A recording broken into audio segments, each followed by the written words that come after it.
Or who's saying, here's this money, and it's like, now come home to your clerk. Okay.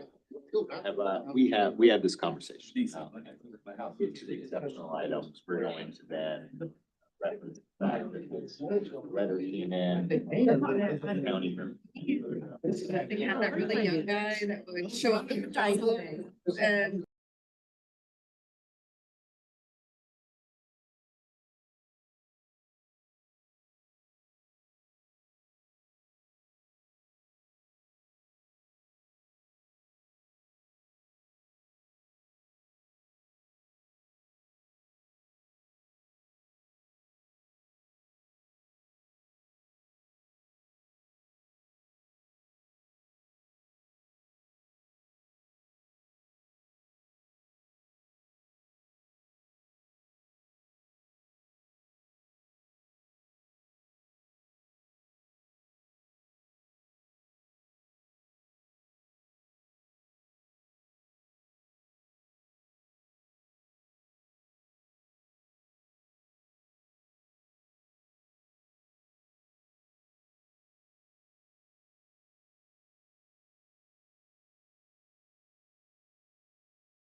Are we good to go, Megan?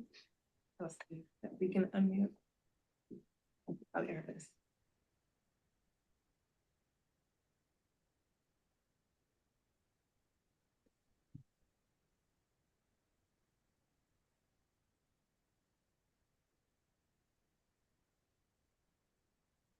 Good stuff, Jeff. All right. Good morning, everyone. Today is Friday, June 12th. It's about 10 a.m., a little bit afterwards, and our TIDC meeting is coming to order at this time. So I want to welcome all of you all that are here and also to welcome everyone that is online as well. Megan, can you take the attendance for me? Honorable Mr. Maderi, I'm here. Mr. Jim Bethke, Here. the Honorable Jimmy Blacklock, Mr. Alex Bennon, Here. Mr. Jay Cohen, I'm here. Honorable Valerie Covey, Honorable Richard Evans, Here. Honorable Brent Hagenbu, Honorable Phil King, Honorable Emily Miskell, the Honorable Joe Moody, Present. the Honorable David Shank, Here. the Honorable John Smithy, Here. the Honorable James Woolley. Judge, we have quorum. Was Willie here? No, he's not gonna make it today. Oh, congratulations. Congratulations, Judge Willie. I didn't know you were getting married. Congratulations. Next time we would have done our TIDC meeting at the wedding venue. Because we're accommodating like that. Okay, so at this time, do I have a motion for approval of the minutes? I'll do. Second by Alex? Yeah. Okay, all in favor? Aye. All right, minutes passed. We're ready to go. All right, so guys, we have kind of an interesting meeting today, and I'm going to let Scott really talk about it, but we're going to kind of start with the legislative appropriations request and the exceptional items. That'll be a couple hour meeting at that time, and then we'll go into more things. But Scott, do you want to start out there? Yeah, that's right. So we scheduled a couple hours for the legislative appropriations request, exceptional items discussion. We'll take a little break for lunch, but this will be a working lunch. And then we'll head into our regular business. Big items really is voting on mini grant applications that we have. So Megan, let's start in on the legislative appropriations request presentation.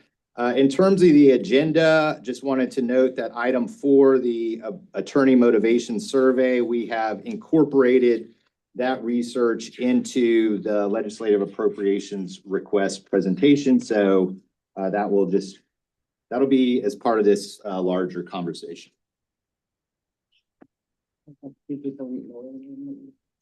Right. We received a letter that I sent to all the board members from some county representatives from the urban counties, as well as the County Judges and Commissioners Association. And so what we've decided to do is when we get to the discussion about exceptional items, since their letter pertained to that, we are going to have, there are some representatives here who submitted the letter, and so we will give them some time at that point to tell us what they would like to say regarding our exceptional item request. And then we will start in on the conversation about the exceptional items. Before we get there, though, we just really kind of have some background info, like I said, in that research that Dr. Gamble is going to present. All right. So, yeah, next slide. So here's where we're going to go today. I'm going to give you a little background on the legislative appropriations request process. That's LAR. So there will be many references to LAR. There will be, we'll talk about the timelines on that. We're going to talk a bit about the improvements and challenges that we face as a state when it comes to indigent defense. Dr. Gamble will talk about this research that she has done as it pertains to the LAR and our exceptional item request. And then we're going to consider the exceptional items that staff has put together. Those are available for discussion, modification. If you don't like it at all, you can cut it out. And then there will be a vote on each of those exceptional items one at a time. And then there's also two policy decisions that I wanted to bring to your attention and make sure that the board was okay with, that we want to include in the LAR. So in terms of background on the LAR, every 2 years, we go through this process. So state government entities submit their LAR to the Legislative Budget Board, which develops the budget for the legislature, and that's for the next 2 years of operations. In 2011, the legislature authorized TIDC to submit a separate LAR from the Office of Court Administration. And so we're a little unique in that sense, in that we are, while we are administratively attached to OCA, we do have our own ability to submit an LAR. And then we're going to keep referring to exceptional items. Those are requests that go beyond the base budget. So here in a few weeks, the LBB, Legislative Budget Board, is going to give us our base budget to work off of. And the exceptional items that y'all will be considering today go beyond what that base budget is. So here are the timelines. In early August is when we need to submit our LAR to the LBB. And so that's why we have to do this today. The board meeting in August comes after that submission point. And so we need your decisions on the LAR to develop that, to submit it in early to mid-August. We'll do our presentations to the LBB and leadership staff in September-ish, October. And then in January of 2027 is when the House and Senate will file their budget bills. And then there's going to be hearings in the January to March timeframe before House Appropriations and Senate Finance, where I will testify on our exceptional items that y'all decide on today. There's also supplemental appropriations bills. We got a little bit of money last time on that. I don't know that there's any need for supplemental appropriations for us, but those are also introduced to address any budget shortfalls. So this year is historic for TIDC. The Fair Defense Act turns 25 years old. We are going to use that as part of our, discussions with the legislature, and hopefully, bring attention to the good work that we've been doing, but the challenges that we still face. So the Fair Defense Act, for folks who may be new, it's basically the legal framework for how Texas's indigent defense system, at least on the criminal side, works. And it created the Task Force on Indigent Defense, which was renamed the Texas Indigent Defense Commission in 2011. Next slide. So just a few highlights I wanted to make regarding the improvements that have been made over the past 25 years in the areas of access to counsel, the quality of representation, improved transparency and accountability that exists in the system now. And then there's also more focus on representation in child welfare cases or family protection representation. So this is a graph that displays how the number of unrepresented defendants in misdemeanor cases has gone down. And this is just since 2011. The rates were even higher prior to that. But as you can see, pretty much across the board, we have, rates of unrepresented misdemeanor defendants has gone down either by half or in some cases even more.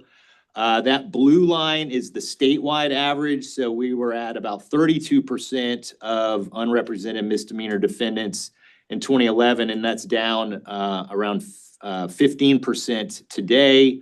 But as you can see, there's still some higher rates there for the counties under 50,000 population, or between 50 and 250. Urban counties, however, where most of the cases are occurring, that's a third of what it used to be. It went from 18 to 5.5%. Next slide. This is a map looking at the various systems that have been developed since our founding in 2001. So the map on the left are the public defender offices that existed at that time that served 7 counties. And as of most recently today, we've got 32 public defender offices serving 82 counties. And that's the map on the right. And that is largely the result of the work of TIDC and our grants that fund rural regional public defender offices on an ongoing basis. We also now have 8 managed assigned counsel programs serving 9 counties. That wasn't even a concept in existence in Texas in 2001. These offices improve access as well as quality. Next slide. And then also just wanted to highlight the fact that we are also the major funder, 2/3 of funding for the Regional Public Defender Office for capital cases that covers 180 rural and mid-sized counties today. So all of those blue counties are covered by the RPDO, which provides representation in death penalty cases. And TIDC pays for 2/3 of the cost of that office on an ongoing basis. Regarding improved transparency and accountability, in 2001, none of these, no data or information was collected on any of these issues. County expenditures, we didn't know what the counties were spending at the time. We didn't know how many indigent defense cases there were. We didn't know how much attorneys were being paid. We didn't know how the county systems operated. We didn't know whether the county was following the law. And so all of those things change with the Fair Defense Act and all the work that we're doing today. And we have data and information on all those things. And then finally, there's an increased focus on representation in child welfare cases. Our original mandate really only focused on criminal matters. And as of 2023, the legislature established TID's Family Protection Representation Program, and that gives us the authority to fund, oversee, and improve family protection representation. Unfortunately, we haven't gotten any money to fund that work, but we do have 3 staff today working on these matters, improving the system, trying to get additional federal funding in this space. So we are making progress, but y'all will consider additional funding requests during the exceptional item discussion. So despite all of that progress, we still have major challenges here in Texas that we talk about pretty much every board meeting. The number one problem I would say that we are facing is the attorney shortage crisis that impacts all levels of cases, adult, juvenile, and family representation. This is a serious matter in rural Texas, but honestly, it also extends into mid-sized and urban counties. Particularly higher level felonies is an issue. Spanish-speaking attorneys, these are problems on all sized counties. Overburdened attorneys is a direct result of this loss in attorneys that we have. And so you'll see a map here soon on how that problem has increased. We still have low misdemeanor appointment rates in some counties and untimely appointments. We still have 33 rural counties that have misdemeanor appointment rates below 10%. And our number one policy monitoring finding continues to be untimely appointments of counsel. And then there's still quality of representation issues. We continue to get complaints about attorneys not doing the basics like communicating with clients. And there's still 44% of counties reported spending $0 on defense investigators in FY24, and that includes felonies. Next. So this is a graph outlining how many attorneys we have in the work providing indigent defense representation. Since 2014, we've lost over 1,600 lawyers. That's over 500 in rural areas and over 1,000 fewer in mid-sized and urban counties. And so this just exemplifies how we're losing lawyers, and the problem is only getting worse. Next slide. This shows how average attorney years in practice has been growing since 2014. The red line is for rural counties and the blue line is for mid-sized and urbans. And as you can see, they're both about the same.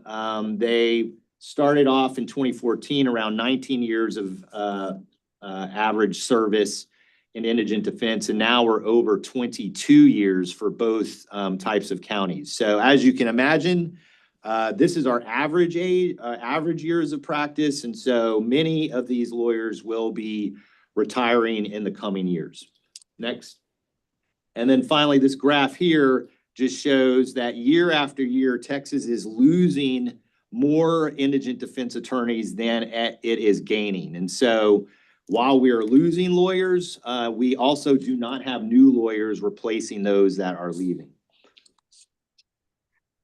And then this is a map of how overburdened attorneys are throughout the state. So as you can see, every red county, the degrees of red basically mean that more lawyers practicing in that county are overburdened based on TIDC's caseload guidelines. So you can see in 2014, there really weren't very many, well, there were some red counties out there for sure in terms of overburdened lawyers, but there were a lot of counties, the majority being gray, which means they were not overburdened. However, come 2024, FY 2024, there's a lot more red counties, 240 of them exceeded caseload guidelines. And then, there's various degrees of how overburdened they are. So the problem has gotten worse. Next. So now I'm going to turn things over to Dr. Gamble, who is joining us remotely today. And she's going to talk a bit about some recent research that she has done that involves surveys of lawyers in the work or who have left the work, and also some interviews that we did with some of these lawyers. Thank you, Scott. Can you guys hear me okay? Yes. Okay, great. Good morning, Judge Maderi, Mr. Bethke, board. Thank you for letting me join remotely as I had a double dose of a family emergency with aging in-laws. Okay, so in response to most of the things that Scott just laid out, the attorney shortage, the high caseloads, the rising demand on indigent defense in counties, we launched a study with your approval to look at the motivations for what's getting attorneys into this work, what are their challenges, and some solutions that they had themselves. And so we used two tools. One was a survey. It was an online survey that was open for several months. It targeted attorneys that were active in the work. And then the second was interviews. We got great responses from both. We had 569 attorneys complete the survey. The overwhelming majority of them are very active in the work. They'd reported taking cases in the past 12 months.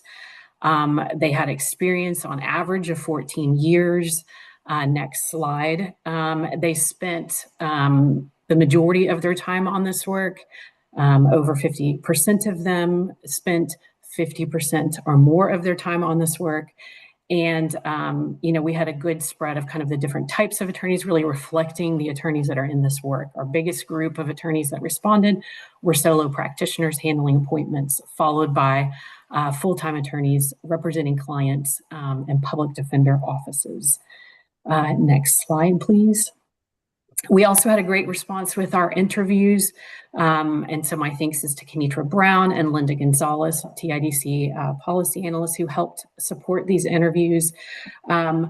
We had 14 interviews with attorneys virtually. They covered 41 counties. They averaged 22 years of experience. There was diversity as to where they were geographically. There was diversity to kind of the case types they handled. We did have two that were, handled exclusively family protection representation. And so next slide, please. So I'm going to get into kind of the responses from these two things. I'm going to bring together the interviews and the surveys to kind of topically look at this. Before I do, I want to talk about this graph so you can understand what you're seeing. We went ahead and broke down the responses for these answers into 3 buckets. We put them, the first bucket, which is the light blue, is the public defense offices. So any attorney that is full-time in a public defender office or full-time within a managed assigned counsel office, this would be the light blue category. Then the next dark blue is the assigned counsel. The majority of this is solo practitioners, but we did also have some attorneys that worked with firms that handled assigned cases. And then our smallest group, which is really only 5 in the sample, is contract attorneys. But I wanted to break this group out because it's, got a different structure to try to understand. And so as you kind of look through the graph, you'll see, the one that's the biggest had the biggest responses across the board of categories, attorney types. And so when we asked the question, why did you enter the work? What got you started in the work? The majority of the folks responded with the responses, and this was a select as many as you wanted to kind of answer. The largest category was they had the desire to do criminal work, juvenile work, or FPR work. It's kind of what they always wanted to do. The second highest response, still over 50%, said their desire was to protect constitutional rights. And the third was desire to help families and children in CPS cases. I will make note, if you'll go back to that last slide, you see a little bit of a varying response with that third category of desire to help children.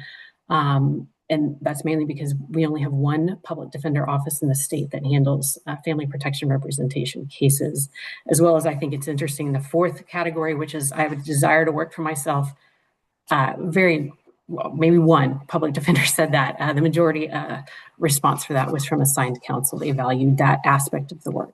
Next slide, please. And so for interviews, they really echoed this theme. One respondent from a rural county said, "This is really the reason why I went to law school. I can't think of a better way to use my law degree." This was echoed throughout several interviews. People said, "I always wanted to do criminal. That's why I did it." Some said, "I got the desire to do criminal in law school, and so that's what I wanted to go do. That's what I wanted to start." But then you can see kind of another theme of, really helping their community. The respondent from an urban area said, "I left estate planning because I wanted to make a direct impact on someone's life as opposed to just their bank account." And then another rural practitioner said, "I started working with a criminal defense attorney whose passion was in indigent defense, and he recommended I get on all these lists, and I did because he recommended it, and I quickly grew to love it." So our interview sample also showed folks that there was a large majority of folks that started with this desire, but interviewees reflected also once they get exposed, they caught on and loved the work. Next slide, please. The next question we asked in the survey was, why did you stay? Why do you like this work? What's keeping you in it? Well, many of you are attorneys and know that this is challenging work, so thank goodness. Their top answer was taking on challenges, over 50%. The next was helping your community. And then the third greatest bucket, and these are all over 50% of the responses, were consistent stream of work. Next slide, please. The interviewees also kind of echoed this. The first one, a rural practitioner said, "The work is brutal, but there's a lot of enjoyment out of the job. You're an attorney first and foremost, but you're also a social worker, a caseworker, a bootleg psychologist, and a life coach." Another rural practitioner said, "I still think I have the best job in the world, and the real thing is you can't make this stuff up." That's the kind of one of the motivations, because I read this stuff and it just takes my breath away. And it's like, you did what? And also there's this aspect that I get to be my own boss and I get to help people. And then a practitioner who practiced in both rural and urban contexts said, "The work is meaningful. This is why I have stayed. I feel like I'm contributing in a way that meets my personal values. And when I decide to stop, it's going to be because of my personal life and not the work." Next slide, please. So the challenges of the work, if you're tracking along with kind of the different response categories, you'll see a little variation in this. So the number one reason, over 50% of the responses said lack of resources. Now we just kind of bucketed a general lack of resources. We put in there, translators, investigators, social workers. So we don't have a distinct measure to say which one they're exactly talking about, but this was the biggest challenge that they communicated, followed by pay rates and benefits. And you can start to see that variation where, that blue category of assigned counsel, it much more outweighs the public defender office attorneys because typically those are salaried positions. And then the third was the balancing of other cases. Next slide, please. And then again, this is echoed in the interviews. Rural practitioners said, I don't make enough money to have an office and pay an assistant. And this is leaning into the conversation about, lack of resources. I feel like a court-appointed attorneys should be paid enough to have a staff member in their office. I can't handle phone calls and be expected to be in court for 8 to 10 hours a day. We have to contact clients within 1 business day and without help. It is a lot. An urban practitioner said, I'm not trying to make a ton of money. I would like to live comfortably. I'm doing this because I'm passionate about it, and I would like to not live paycheck to paycheck. Another rural practitioner said, often there's no consideration for the defense attorney. Now, I don't think anybody realizes how much the system is propped up on one leg by the defense providers, and we often get the short end of the stick. We are always the last to hear about schedule changes when a motion gets filed and when a judge signs orders. There's difficulty with scheduling and much more. Okay, explicitly in the survey, we asked folks the perception of their pay, and we made this a Likert scale. We didn't get any exact numbers, but we just wanted to know, on a scale from extremely likely and somewhat likely, and those are our blues. The extreme is the darker blue, to neither, to somewhat inadequate and extremely adequate. Those are the yellow and the oranges. How do you feel about your pay? And we, again, broke these down by the different attorney types, and you can see some variation, which I think is interesting. Those in public defense offices, again, full-time attorneys with a public defender office or managed assigned counsel, overwhelmingly were either somewhat or extremely, felt their pay was somewhat or extremely adequate. Then when we move over to assigned counsel, there's a shift where the majority is either extremely inadequate or somewhat inadequate. And then contract attorneys, again, it's a small population, 5 of them, but not a one said anything about it being somewhat or extremely adequate. Next slide. In the interviews, we asked them what they felt about their pay. Overwhelmingly, it was supported that pay wasn't sufficient for the quantity and quality of work that's being asked. The first respondent from a rural county said, well, payments are not great. It does feel a little dehumanizing, that amount that they want to pay you for some of these things. It just seems very ridiculously low. I think flat fees have a lot to do with it because it feels so minuscule in some cases. If it's a case that I get appointed on one day that they want to plead, we do a plea, we get a flat rate. But for the ones where you're going 8 times to a docket before they plead, it feels like they're punching you in the face to give you $200 for 8 hearings. Another practitioner from both mixed county practice said, pay, it was lower before and we got a little more. The county commissioners here had to approve it and they did, and they reluctantly did so. And I think that was the intervention of the judges. The judges don't think we're paid enough. The DAs don't think we're paid enough. They can't recruit. And this is important. The judges and the prosecution want to recruit more people who are willing to take felonies in this town. And without an increase in pay, it may not happen. Next slide, please. Another theme when we asked the question about how is your pay? Strong responses developed this theme. Strongly this theme emerged of the timing of pay was also an issue. And here's a quote from a rural practitioner. So when I started working last January, I didn't get a paycheck from my county until March because it takes that long for them to approve and the treasurer to issue a paycheck. and they treat lawyers, defense lawyers like the toilet paper vendor. I mean, we have to put it before the commissioner's court on their first meeting of the month. Then they have to approve the issuance of the check on the second commissioner's court meeting of the month. And then for some reason, it takes another month. It's just ridiculous. And so when I quit, I'll get, if I quit by the end of December, I'll get a paycheck for January and February. And that didn't make the first 2 months of last year any easier for me. I was working for free. There were several others that were interviewed that had the sentiment that the timing of the pay is a barrier for those new attorneys to come in, that if they're not anchored within another type of legal work, or if they're not anchored with maybe even a spouse, that delay in pay really is a barrier of entry. We also asked the attorneys only in the interviews what they thought of the attorney shortage. They all said basically, yes, there is one, but 10 out of 14 agreed that it was critical.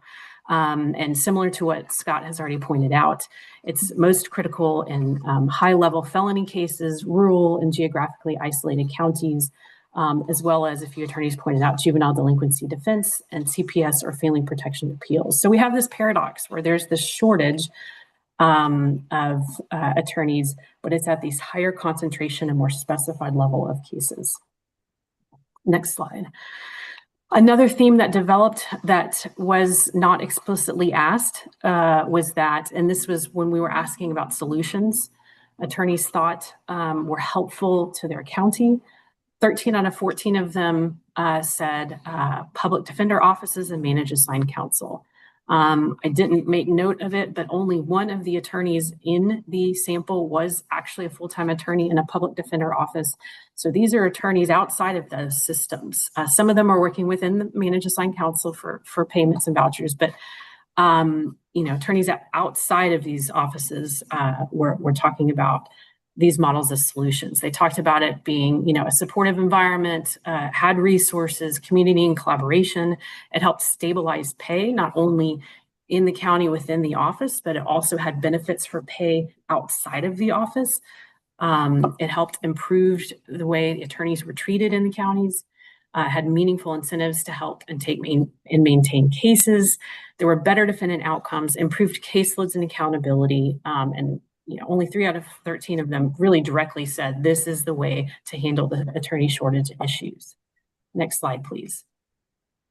Rural practitioner said, I think MAC is nice because it gives you a little community. If there was no MAC and we were all just random attorneys, then sure, maybe we would see each other in the hallways, maybe we would hang out with each other and like events and stuff, but having a collaborative organization, we're all doing the same thing, gives us more power and more say. We can work together as a team, which I like. I do like that part. And I like the MAC staff. I like that there's staff attorneys, staff coordinators. It's very helpful. Another rural practitioner said, I also think there should be more of a focus on public defender offices over MACs. Frankly, I mean, MAC does a good job here, but I think there needs to be more focus on centralized office like public defenders where everyone's in the same environment. Everyone could be helping each other. You could have a common goal. You have accountability, much better accountability. Next slide, please. Other solutions that these attorneys provided was infrastructure and resource support. This goes back to the biggest challenge that they saw was lack of resources. Expanding access to investigators, experts, translators, legal research tools, the cost that some of these attorneys paid just to get a subscription to Westlaw is high for a solo practitioner, particularly one starting out, and administrative support. They talked about compensation reform. Compensation reform, not just pay rates, but pay timing, pay consistency, loan forgiveness that could help get newer attorneys into the work. They talked about increasing mentorship and training programs, providing statewide professional developments. I've already talked about the expanding institutional models. They talked about recruitment and pipeline. There were several attorneys that said, you got to get in there and give law students more than just a class on criminal defense.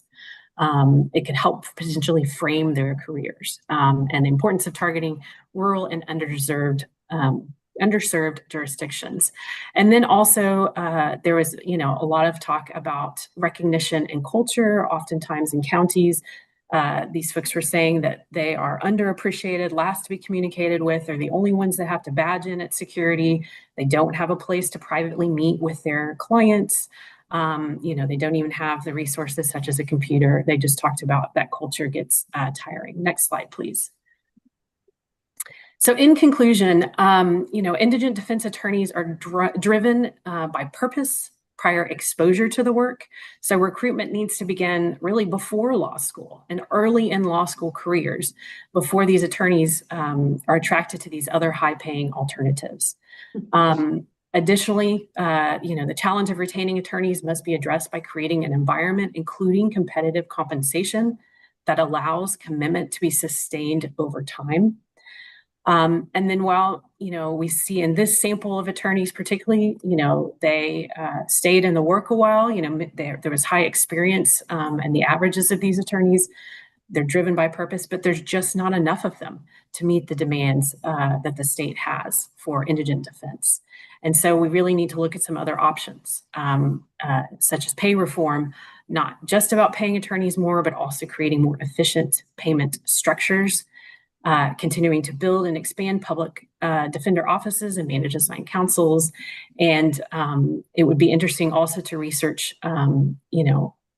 attorneys that are not involved in the practice. So this survey and this interviews were attorneys that were involved in the practice, heavily involved in the practice, reaching out to those who have no experience and asking them, what is your obstacle? I think would be a good next step for us as well. Thank you very much. All right, thank you, Dr. Gamble. Thanks, Dr. Gamble. Do any members have any questions for Dr. Gamble about our research? Yes, Jim. I don't have a specific question, but that is an incredible presentation. And so thank you very much. That's gave me a multitude of ideas and super clear. And we're still finishing up the final report. So there's going to be a final report issued. We're hoping to get it done by the August board meeting. So y'all be able to get a copy of that. So yeah, thank you, Dr. Gamble. Great work. Thank you. Any other questions or comments?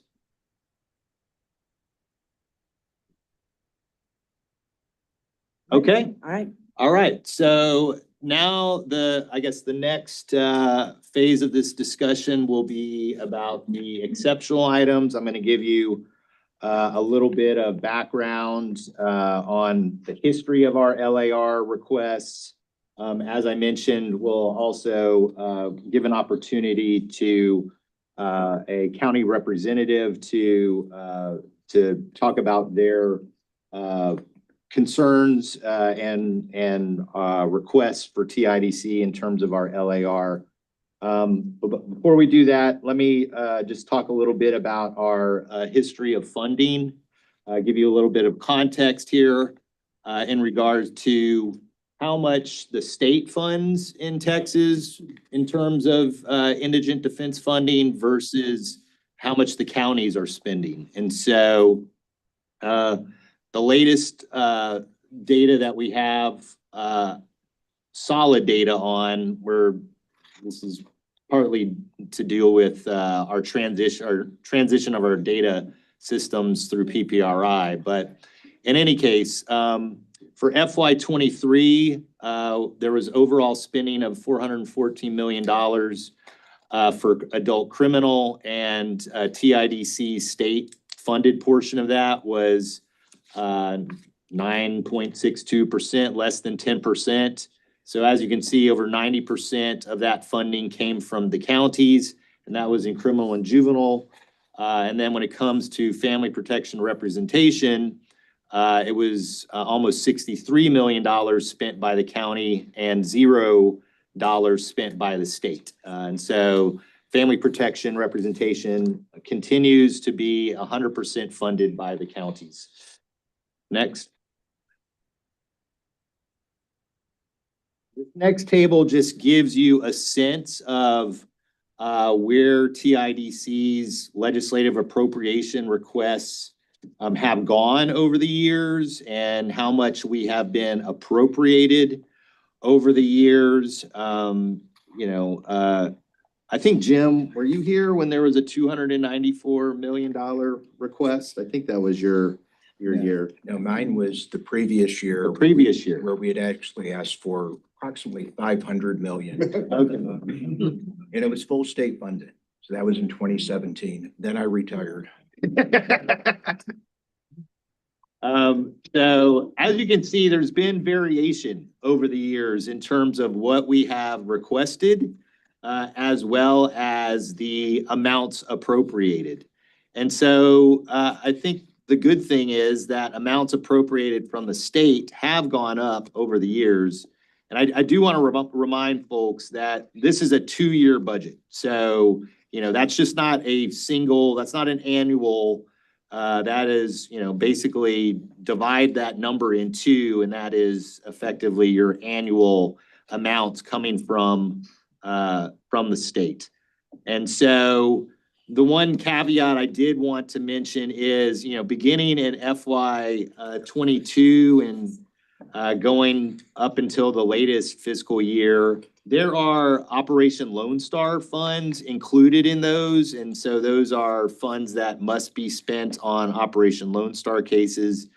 And so that was, 29 million in FY 22-23, and then it went up to 41 million for the last couple of biennia. So the remaining after that is what I would, call, general criminal indigent defense funding that was available.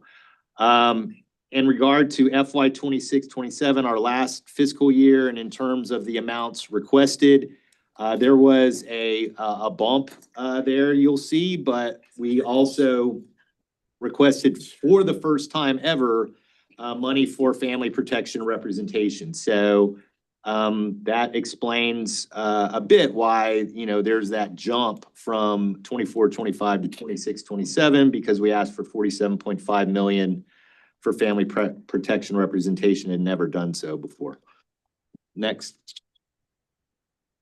So if you look in your board book, I just wanted to make sure if you want additional details on all of these requests, in the board book, beginning on page 14 through 22,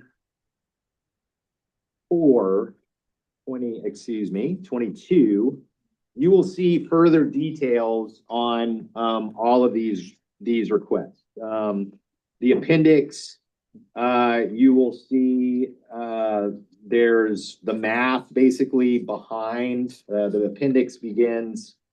Sorry, it's kind of hard to see the page numbers. 13, 14. Beginning on page 17, you'll see a lot of the math behind these requests. And so I would just point your attention there in terms of if you're looking for additional details, happy to discuss it, but there are more details in the board book when it comes to these asks.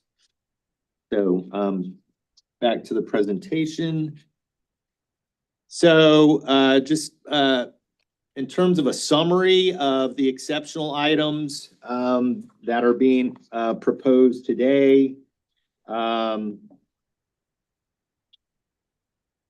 you'll see there's over close to $9 million for building the public defense pipeline. The second item will be on family protection representation. You will have a choice that we are proposing from either from 40% match to what the counties are spending to basically a full match at 128 million. The third item that we've come up with is we're calling stabilizing and modernizing existing public defense systems at 64 million for the biennia. Next item.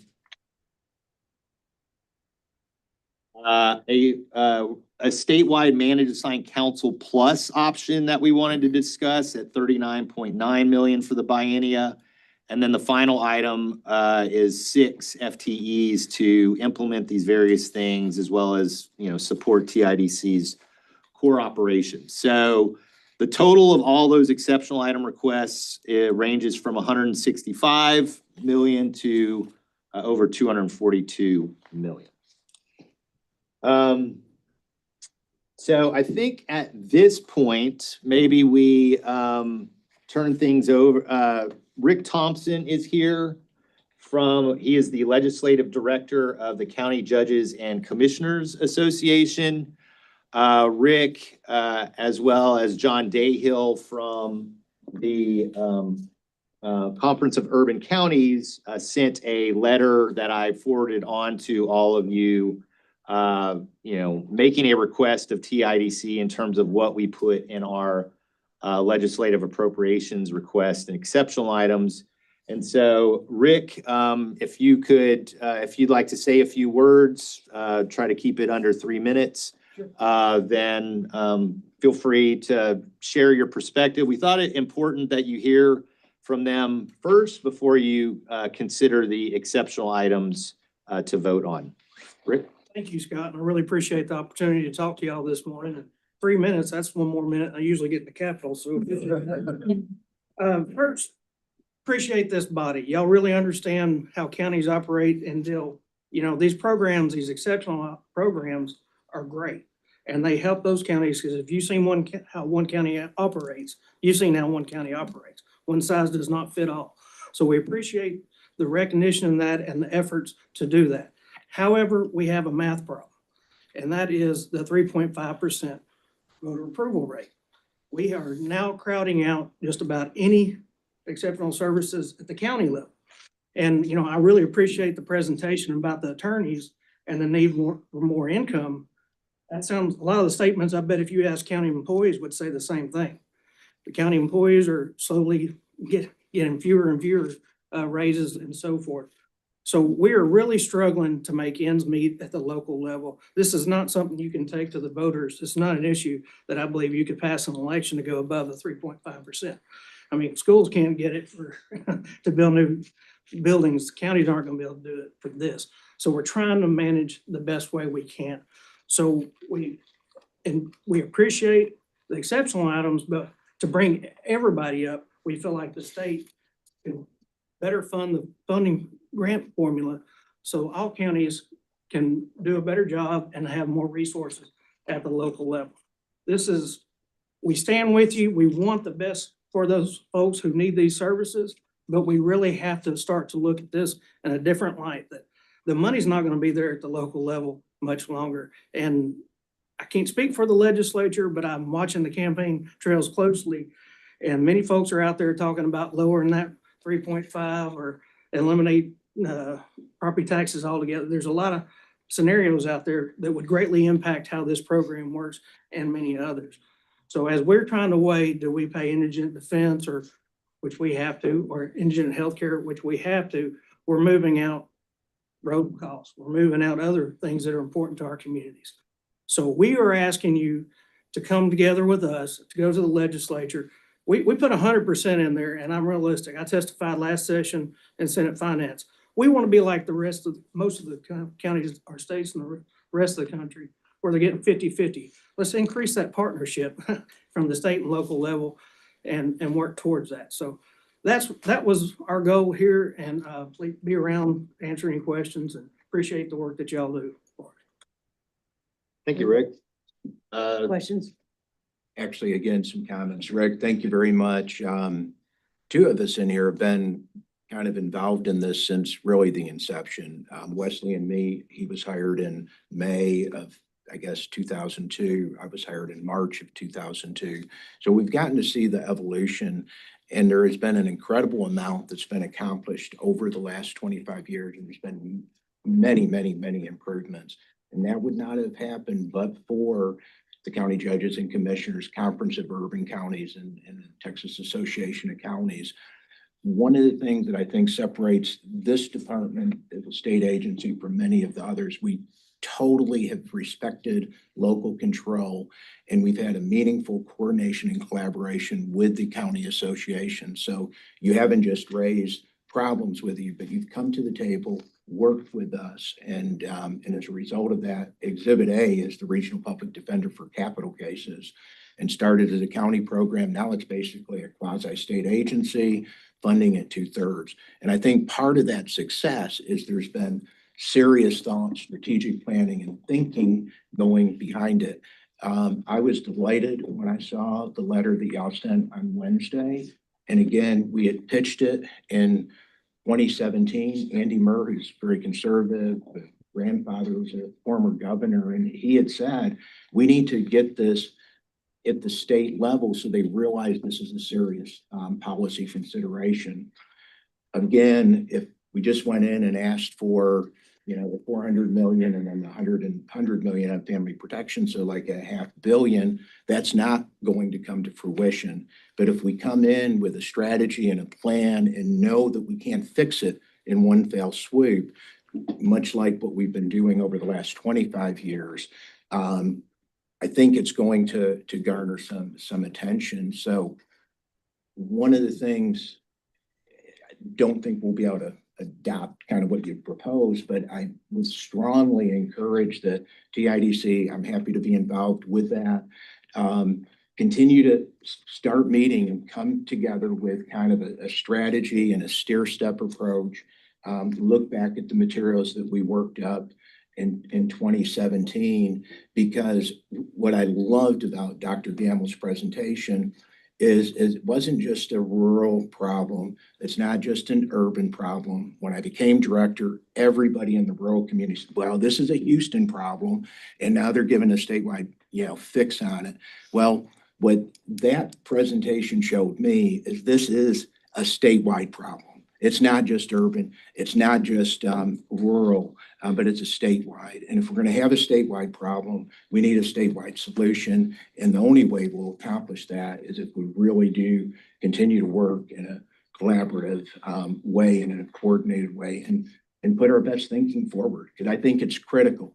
Bear County, where I've been, it'll be 5 years come January, was eye-opening. We've lost, in our data support, it's ties directly in. Prior to COVID, we had close to 500 on the wheel. We're down to 250. Public defender follows the caseload guidelines. By the first week of the month, they're calling our office to say we can't handle any more cases. Of my 250 lawyers, half of them are over the recommended guidelines. And we've got, attorneys peeling off, and district court, the pay is somewhat reasonable. Misdemeanors, we've gotten it up some, but you're right. It's it truly is a challenge. So we're struggling with kind of different things than like James McDermott might be, but overall the issues, lack of resource, pay rates, caseload, all of those, it's pay. And money doesn't just fix it. You have to have a meaningful solution so that, we're not just throwing money at a problem. But I think with the talent we've got in this room, coupled with y'all's talent, we can make a meaningful difference. Appreciate you saying that, because, we've got South Texas Judge Commissioners next week, and we'll have judicial training going on there. And I can point back to the previous presentation where folks are having problems meeting with their clients because the county's not providing. Those are easy fixes for us. I mean, if we can start talking about best practices, we can take out and educate. I don't think there's a county judge in the state of Texas that wouldn't provide a room for them to meet in. So those are just low hanging fruit items that if we can be here to help, absolutely. I mean, to your point, it's not always money that fixes everything. Sometimes it's just acknowledgement and utilizing what resources you already have. So thank you very much. If I might comment as a county judge. Yes, Judge. Who is doing their 30th county budget. We all know that services are a function of money, right? And unfortunately, the money is being furnished by the counties. And these exceptional items, to me, should be part of the base budget. I mean, these are going away. And I think, I looked at 2024, I got about 23,000 from the grant between CPS cases and the appointments with the PDO. I spent about $270,000. That's a game changer for a small county. I think the state has to realize when they implement legislation, it's always what's the fiscal note to the state? Well, what's the fiscal note to the county?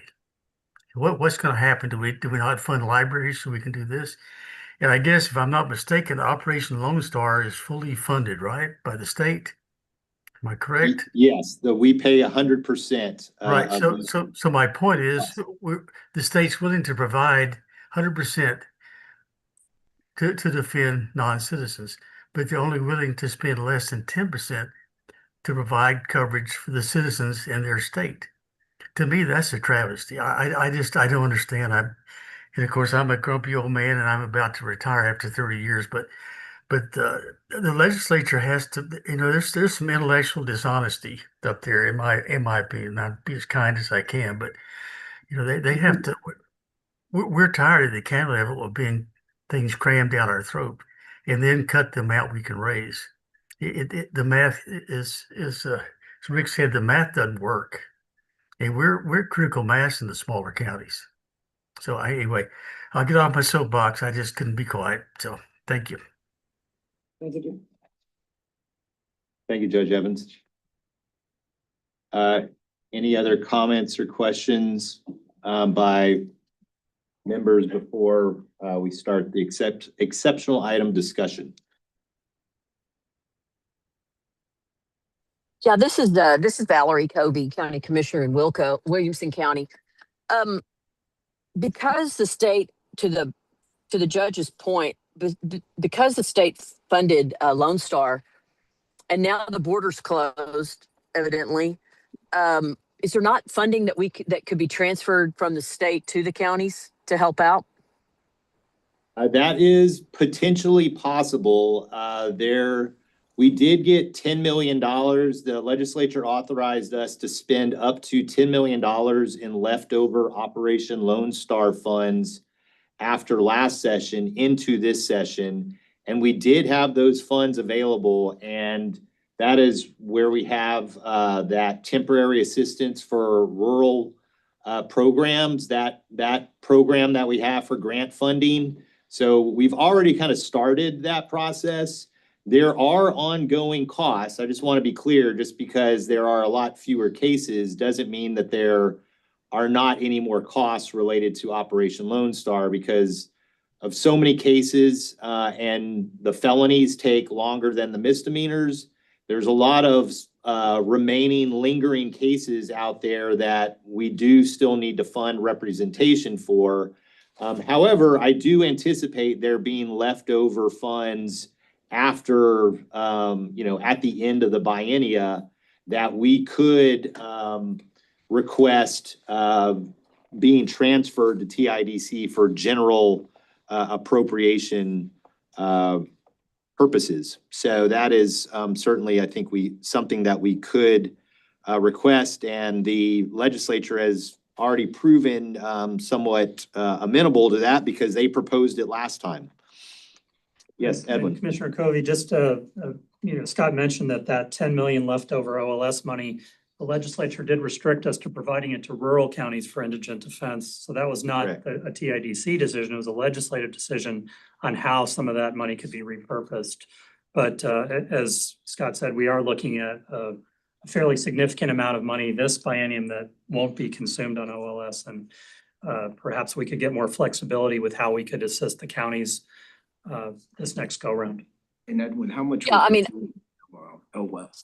Operation Lone Star. We were appropriated in the current biennium and the last biennium, 41 million each. So yeah. 81 or 82? Well, $41 million for each biennium. Okay. And then for each of the current and the last one, 29 million for the first biennium of OLS. So we could potentially be looking at, $15 million, $20 million that's not needed, that's currently appropriated solely for that purpose. That could be. But what about a transfer of the whole 40 million or 42? Well, as Scott said, we do have ongoing expenses in Operation Lone Star, even though things have changed dramatically at the border. Many, many felony cases in the pipeline, unindicted cases out there. So there's a lot of expenses still to hit, but there will be resources left over. Great. Yeah, let me just follow up. I'm not suggesting that Williamson County get the money necessarily. I'm looking statewide. I mean, obviously we will take help, but Yeah. my friends that are in not as fast a growing area are suffering with a 3.5% cap more than those of us that are living on growth right now. So I just wanted it to work for the whole. That was my question. Thank you, Commissioner Covey. On that note, I did want to introduce Jennifer Henry, who is the Office of Court Administration's Chief Financial Officer. Jennifer has been through quite a few LARs over the years, so she knows the ins and outs. There may be some things that come up during this conversation that I think we may want to turn to you, Jennifer, and get your opinion as to how we should handle that. I mean, I think on the Operation Lone Star front, I guess a question to you would be, is that something, if we wanted, I think maybe we have to, for one, see what the base budget looks like. There's one question there. Right, we don't have our baseline yet, and we don't know if the LBB is gonna proactively take out the OLS money or not, or if they're gonna leave it in our base. And we won't know that till the policy letter comes out. It's gonna be, I think, in the next week or two. So Okay. we're kind of waiting to see what do we have to work with. Uh-huh. And in terms of how the Operation Lone Star funds are treated and whether or not we should ask for an exceptional item, I'm getting the sense from board members like, well, we would like to use any leftover Operation Lone Star funds for our, for our grants to the counties. And so do we need to put something as an exceptional item to make that happen? It depends on if they take it out of our GR limit. If they don't, then you don't have to. It's in the baseline. But if they give us that GRD limit and it has been taken out, then yes, you would have to And ask we'll for know an that, you exceptional. put in a week or 10 days, Hopefully, I mean, So they we- pass them out in June and here we are mid-June. right? So I guess at that point, then we can figure out whether or not we want to put them back on, Right, as an exceptional item. exactly. Hey guys, this Valerie Covey again. That's my fear is that as a budgeter, they're looking at the whole and they're seeing Lone Star diminishing, the amount needed in there also. My fear is that they're going to move the money out and move it somewhere else. I don't know, to help schools or what else they're going to do with it. Is there an option for that? I mean, obviously, I think they can make it be whatever they want it to be. So that's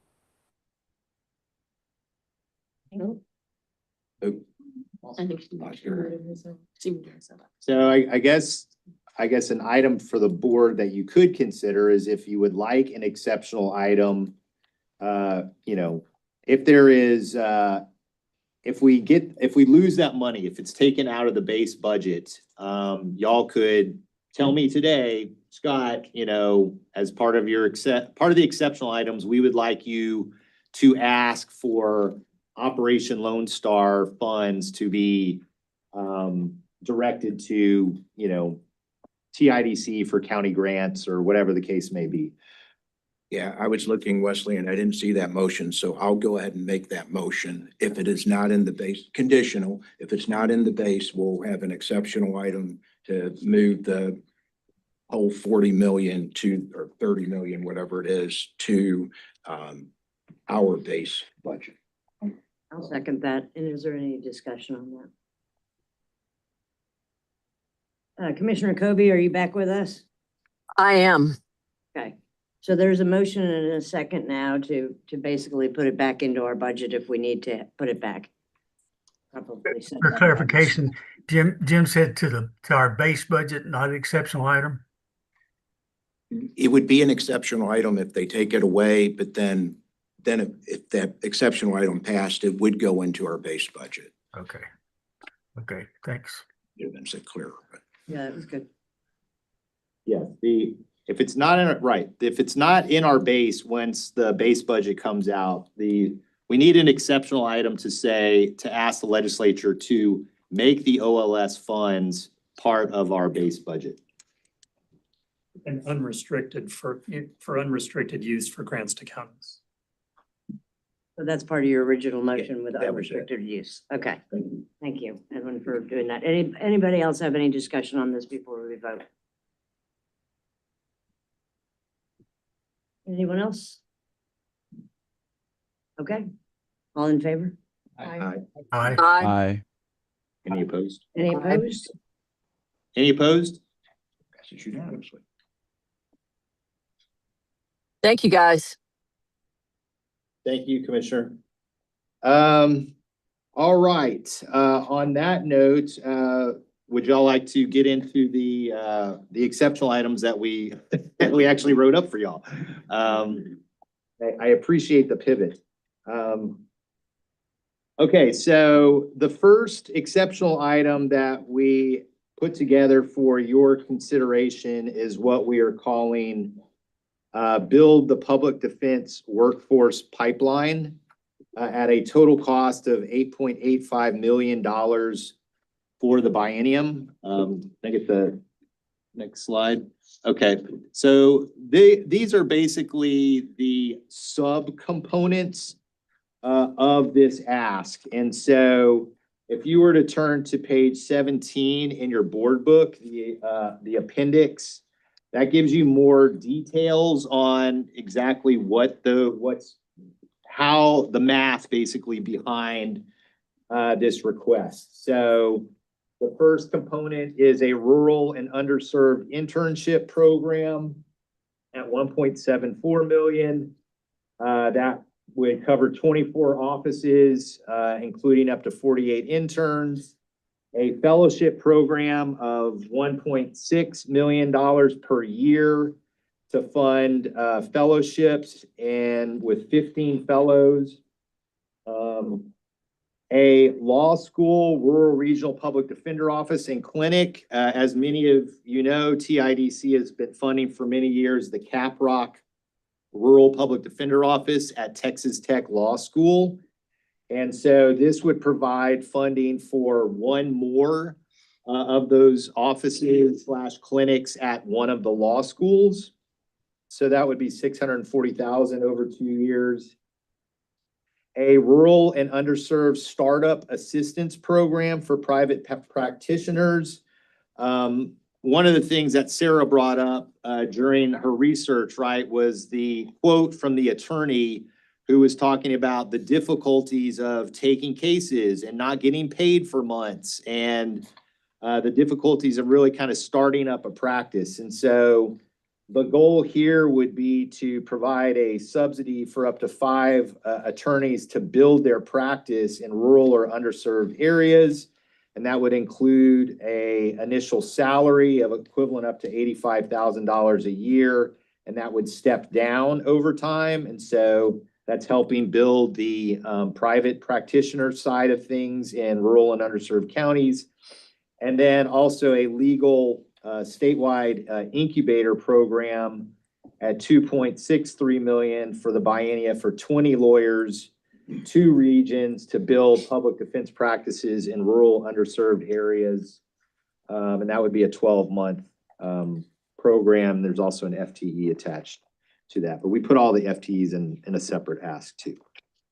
So any discussion on these items, any concerns, anyone not like something? Be a good time for Jeff. I know he came over to talk about the overall to this. Jeff Burkhardt, did you have something to say about the Sure. the overall appropriation? Rick Thompson had some comments earlier regarding the request of the County Judges and Commissioners Association. Jeff, if you'd introduce yourself and if you have some comments about our LAR request. Sure. Hello, everybody. My name is Jeff Burkhardt. I'm the County Executive for Community Legal Services here in Travis County, former Executive Director of the Texas Digital Defense Commission, and excited to see a bunch of my former colleagues. Briefly, my big push for y'all, I think one is to be very honest with the legislature about the cost of Texas public defense. You know, we're spending over $400 million a year, and there are a lot of people in the building next door that don't understand that the cost is that great. Number two, that 35 of our 50 states primarily fund public defense at the state level. We are an exception. We're an exception to the rule. TIDC funds only 10% of public defense costs, and I think making sure that they understand that. Three, that we need to move toward state funding. And I know it's not going to happen in 1 year, but I think if they understand the cost and they understand that the very small sliver that the state is paying, that over multiple legislative sessions, if we can move toward that, that would be a huge, huge deal for public defense in Texas. The state really needs to step up and take more of this on. 10% is not enough.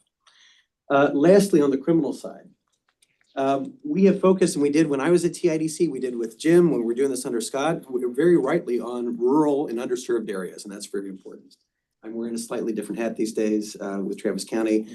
TIDC has been very good for 2 decades at investing both in rural and in urban areas. And I tell you, being in the trenches in the urban area right now, it is tough. I mean, we are suffering under SB2 just like every other county is. We are kind of hamstrung when it comes to raising revenue.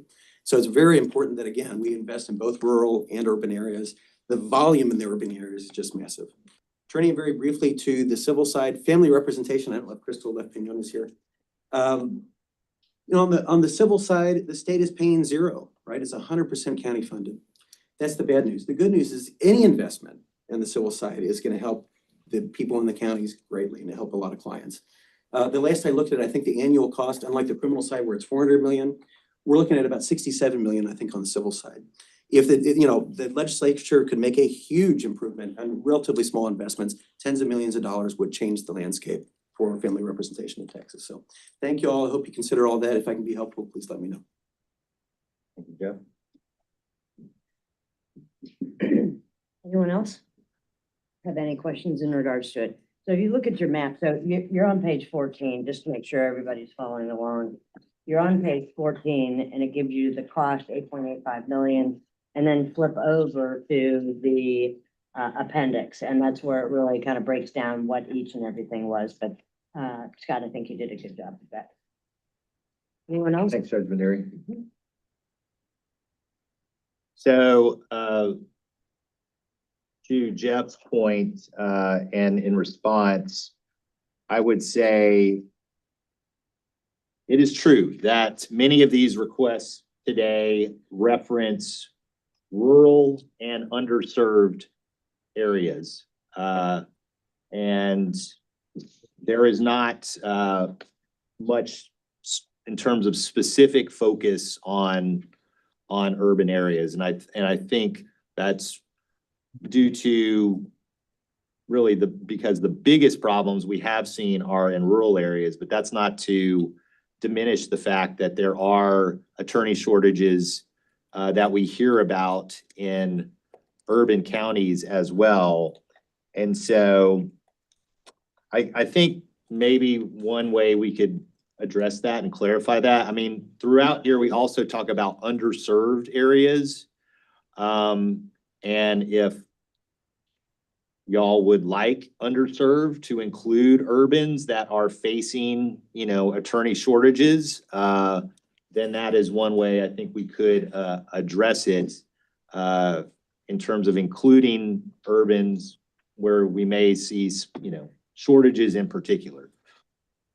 How is underserved defined now? It's not really, to tell you the truth. I think you're gonna kind of have to, because I was looking at the law school clinic deal. I'm not sure what other law school would qualify as rural. I mean, everybody else is in a major metro, outside of tech. So where are you going to place that clinic if you get that appropriation? The goal would be for the law school to serve rural communities rather than the law school being located in rural, because you are absolutely right. They're not really a bunch of rural law schools to place a new clinic at. I mean, Waco would be the next closest, but that's private. But okay, serve rural. Yeah. Which one of those is situated to serve rural? There would be travel involved. It would also probably programmatically require some remote hearings and agreement to that for the program to be able to truly serve rural communities. Yeah, I think part of that discussion needs to be defining the underserved in a way that is going to capture some of that loss. I mean, you heard from the stroke, I mean, cut in half in Bexar County, things like that. I think changing that definition of underserved would be helpful, particularly for that piece. But maybe for all of them. That's just my thought. Could we consider like St. Mary's Law School? They're very centrally located in the state and they have a very good reputation. Would they not qualify?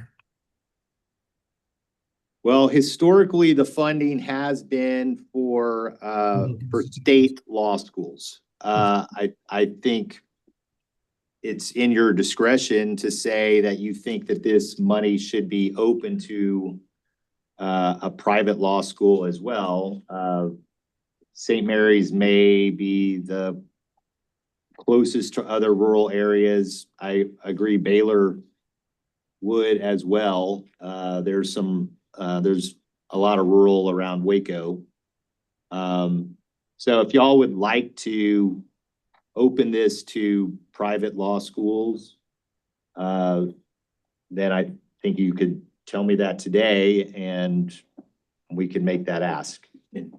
Yeah, I think we should open it to private because like San Antonio is a jumping off place to South Texas and West Texas. So logistically, I think it'd be a good fit. That's my personal opinion. I'm sure Jim Bethke would think it's a good idea in his I backyard. do. Judge Evans, literally, I had my hand up. I completely concur 100%. And Judge Evans, you'll remember part of the reason of the limitation on the funding to the state law schools is it was for the innocent clinics. And that money was coming out of our base bill, so it wasn't like we weren't asking for it. So this is kind of a different purpose, the private school serving the rural. So I will second Judge Evans' motion to expand, open the opportunity to rural or private. Well, I don't think that was the question though. No. It was rural or underserved, and then traditionally these funds have gone to public institutions. Where these funds are allowed to go through, I think is a conversation outside of an LAR. I mean, if you want to have that conversation separately, I think this was about how do we make sure that we're looking at where the funds are directed to, rural, underserved. And so I don't know, I respect both the opinions. I think that's a larger decision to make that is kind of come up organically here. Is that something that has to be made for an LAR? We already have legislative authority to make a grant to a legal clinic in our existing statutory authorities. So I don't think that has to be addressed here. Okay. So in theory, we already can do this. We just haven't done it because we've only got one of these clinics. Yes. Yeah. And then on the innocence clinics, those are directed at public law schools. So that's why that was restricted, but. And those aren't grants, those are Right. legislatively directed funds via rider that are, where we're directed to contract with the public law schools for the innocence clinics. Okay. I don't have objection to it. I just don't think it's a decision we need to make because I think if y'all have the authority, the underserved piece I was trying to get at was, where, which, How is it? where we defined? could utilize, because some of the problems that are coming up are not just housed in traditionally rural areas. Which I I mean, will we're say, we're underserved out here. We just did a feasibility study on the law school in El Paso that shows shows how underserved this community is for legal representation across the board. So,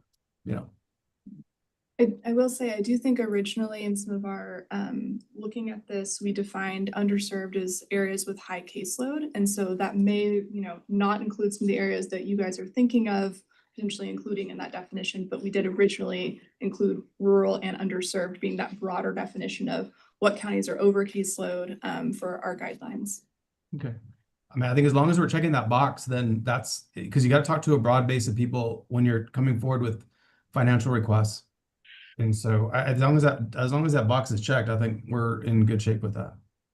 And Scott, would this be something where the law schools would apply to operate a program that we would fund, kind of like a grant? I think so. And so through that process, the board would be able to evaluate, they would say, we're gonna serve these counties or these types of cases, urban or rural. You know? Yeah. So they could propose anything and it would be up to the board to make the determination how to award those funds and which program to fund. So there'd be something of an open process, at least theoretically, for multiple counties to propose what they would like to do.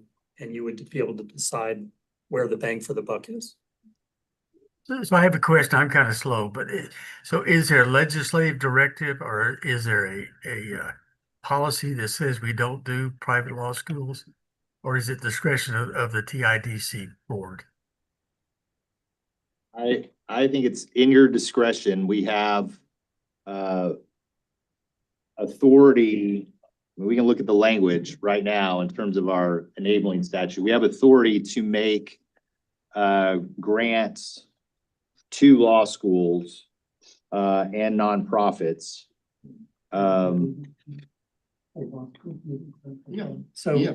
under 79037, what is it? A2B, we have the authority to provide funds to a law school's legal clinic or program that provides indigent defense services in the county. I think the public law school line had to do with our historical funding, which is directed by the legislature only to be available to public law schools regarding the Innocence Project funding. But yes, we have authority that could extend beyond that. So we're not restricted. The commission can make the decision if it makes sense to do a private law school. Yes. Okay, that's good. All right. So it sounds like in terms of the underserved question, counties that have excessive caseloads or not enough lawyers for particular types of cases, that is underserved. And so it could include urban areas where they're facing those problems, from what I'm hearing. Yep. Well, I mean, shouldn't it also address the areas that, like we saw in the presentation, that are about to be underserved because of people retiring and things like that? I mean, if we're looking for a pipeline. Well, rurals are certainly covered there. Maybe that's overbroad. Yeah, I mean, I think in a lot of those places, they're already underserved, so. Just the degree to which they're Right. underserved may be an issue, but. Yeah. I think what's being proposed here is getting a pile of dedicated funds to put toward this purpose, and then the commission would be presented with proposals with details about what each law clinic might want to do. And, you all would be able to evaluate those as they come into us. So a lot of the details about how this would be implemented or where it would be implemented would be determined. That makes sense. That makes the perfect process. sense. We're Yeah. good. All right. So I do want to keep an eye on the clock. It's 11:25 and we're on item number 1. We have 5. So is there any other concerns, questions about item 1 regarding building the public defense workforce pipeline at $8.85 million? Yeah, do you want us to do these one by one, or do you want to just hit the high points and we do it as a? If there's no problem with this subcomponent on item 1, then I would say we cover all of item 1, and then we now need to move on to family protection. I think is going to be a big conversation. I agree with that. Anybody else? Scott, can I ask just a process question? So we're Yes. let's say we approve all of these and we send them to the ledge. They address each one separately, and if they say, like, say we ask for 8 million and they give us 7, are they going to would they give us 7 for item 1, or would they just give us a bundle and we split it? How does that work? It could go either way. I'm going to bring them these details that we have here so that they know how we came up with this figure. They may pick themselves, we don't like this, you know, we like these other things. They may randomly cut, like, you know, like, we're not gonna give you 8.8, we're gonna give you 5. You figure it out, Mhm. like, what do you wanna do? It could, Okay. it could go in any of a number of ways. But I Okay, will, thank you. unless you tell me like you don't like something, I'm going to keep all of this and say like, this is how we came up with this figure. Okay, and then it's up to us if they do that, to reallocate. Right, if they come back, we ask for X and they give If they us come back, Y, then we yeah. say, we Right. pick our favorite children. Yes. Thank you. Thank you. All right, so I think we need a motion or, You want to take them one at a time?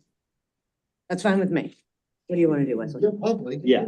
Just. I'll make the motion to approve number 1 as laid out on page 14. So there is a motion, right, so for the 8.85 million build the public defense workshop, our workforce pipeline, there's a motion on the floor. Is there a second? A second.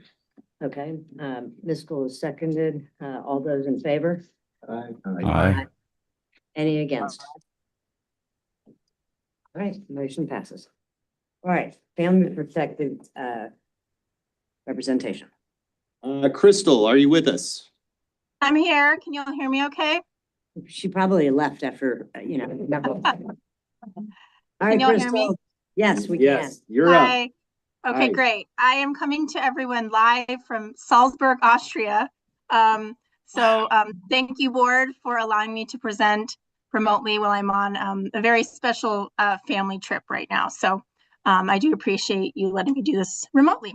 Are you 7 hours ahead, Crystal?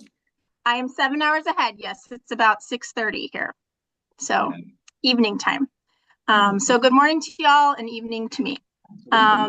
So I know we're a little stretched for time, so I'm going to try to get through this quickly. But what we have decided for the FPR request is rather than give you a specific number that we think y'all should be voting on, we wanted to give you some choices and make a decision about what you think we should request. So we'll go through the 3 choices, but before we get to that point, I do want to give the board a little bit of background information as far as the history and just some general information about sort of the state of affairs of where we are at in family protection representation so that you have a well-informed background when you decide how much you want to ask for. So really quickly, I know most of y'all on the board were here before last session, but for anyone who's new or just for a quick refresher, prior to the 89th legislature, TIDC was able to request for the first time an LAR related to family protection representation. At that time, we had information for FY 21, 22, and 23. So we based our asks based on that information that we had gathered. And we gave the board 3 options again at that time. One was 100% full annual match of an average of those 3 years. One was a 50% match of the average of the 3 years. And then the third was a 37% match of the 3 years. And that was to match the state funded percentage of Texas CASA's budget. Really, really quick, for those of you that may not be familiar with Texas CASA provides something called guardian ad litems to children. They don't provide legal representation, and they are provided through volunteers. So even though Texas CASA is an organization that's mostly run by free volunteers, they do have a substantially large yearly annual budget that's in the $40 million range. And the state does provide a pretty healthy chunk of that budget. And so last time the board voted, the Texas CASA budget was receiving 37% from the state. And we'll get into that, what they're getting now later on. But that was where that number came from. And the board decided to seek a 37% annual match to match Texas CASA's percentage. And also we requested some additional staff. And unfortunately, we did not get any of our requests, sadly. So we're going to try again this time, and hopefully we'll get a few more. So, okay, can we go back to the slides? All right, thanks. Next slide. All right, So we have a little bit more historical information now. We now have 5 years of expenditure information that we've been gathering from the counties. And as you can see here, the numbers are generally staying fairly in the same range. We don't have any wide swings or dips.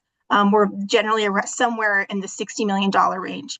I will note that for FY25, there's a little asterisk there because at the writing of these slides, TIDC staff had accepted 224 of the family representation indigent defense expenditure reports, but 30 of our counties had not been approved because we had identified some possible errors and we had not yet approved them. But that being said, I think that number that you see there for FY25 is pretty close to what we're going to land on for the final number once we can get through those last 30 counties. So we've come to y'all with our now 5-year average spending, which is just over $64 million. And this is county spending. Again, like Scott mentioned earlier, the state provides no funds for this work.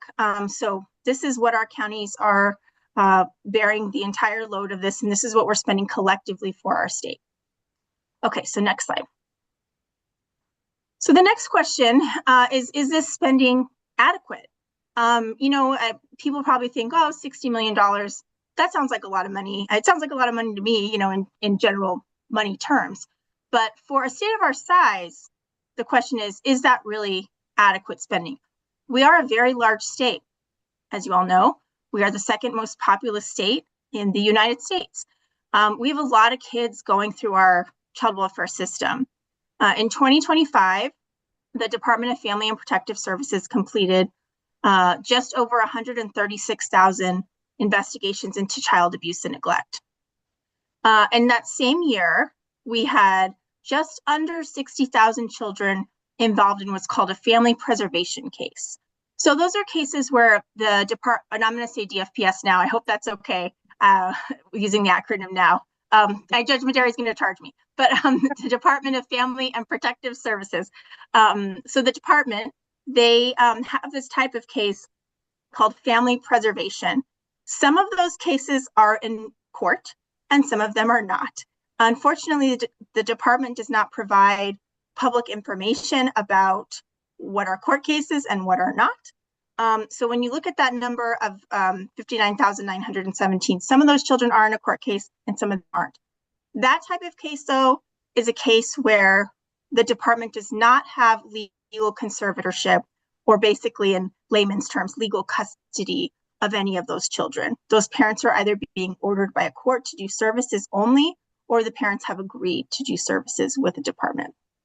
And then that last bullet there, in the same year, we had just over 27,000 children in the conservatorship of DFPS. So those are children who are in the legal custody of the department. Essentially, the department is their legal parent on paper.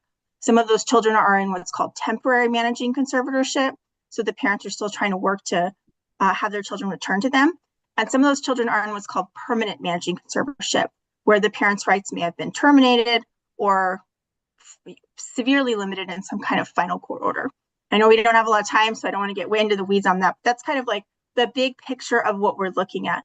And just really quick for thought when we're thinking of, well, again, is 64 million enough to spend for our state? Quick reference points, the state of Colorado, which is much smaller than us, spends typically around the high 60 to low 70 million to provide all representation for parents and children. And again, they are much smaller than us. The state of California, which is another large state, they're spending about 180 million, which is also state funds to provide parent and child representation. Okay, next slide.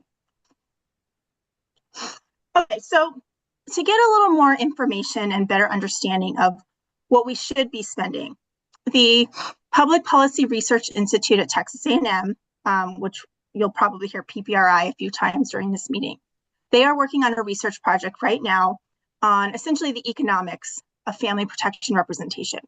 A survey has gone out to judges and attorneys and stakeholders.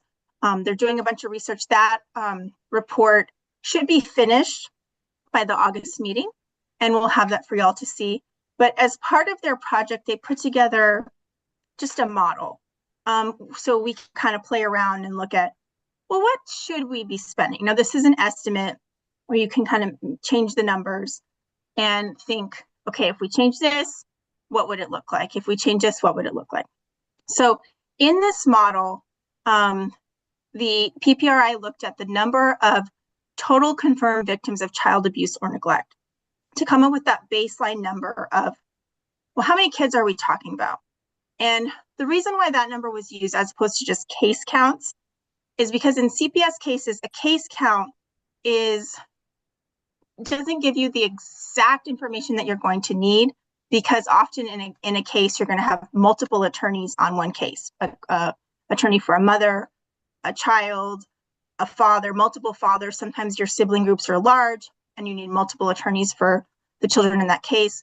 So instead of just looking at case counts, PPRI just pulled the total number of confirmed victims of child abuse or neglect as that baseline number of children that we're looking at. And then in the model that we're going to talk about here, we just estimated for every child who's a confirmed victim of abuse or neglect, let's just say we need 2 lawyers. Now, for some of those situations, we're going to need more. We may need less because sibling groups sometimes can have the same lawyer. Sometimes maybe you just have a mom in the case, maybe not a dad. And then, as I mentioned earlier, sometimes you need 6 or 7 lawyers on a case because there's a lot of dads and complicated sibling issues going on.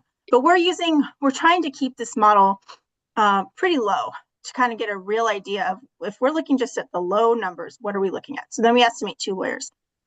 And then we estimated 2 different pay ranges.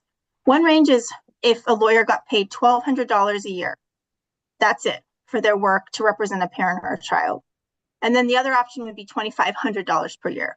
So if you do the math, let's say they get paid $100 an hour, which is fairly low, but that's an easy math point. If you get paid $1,200 in 1 year, you only get paid $100 an hour. That means you only did 12 hours of work.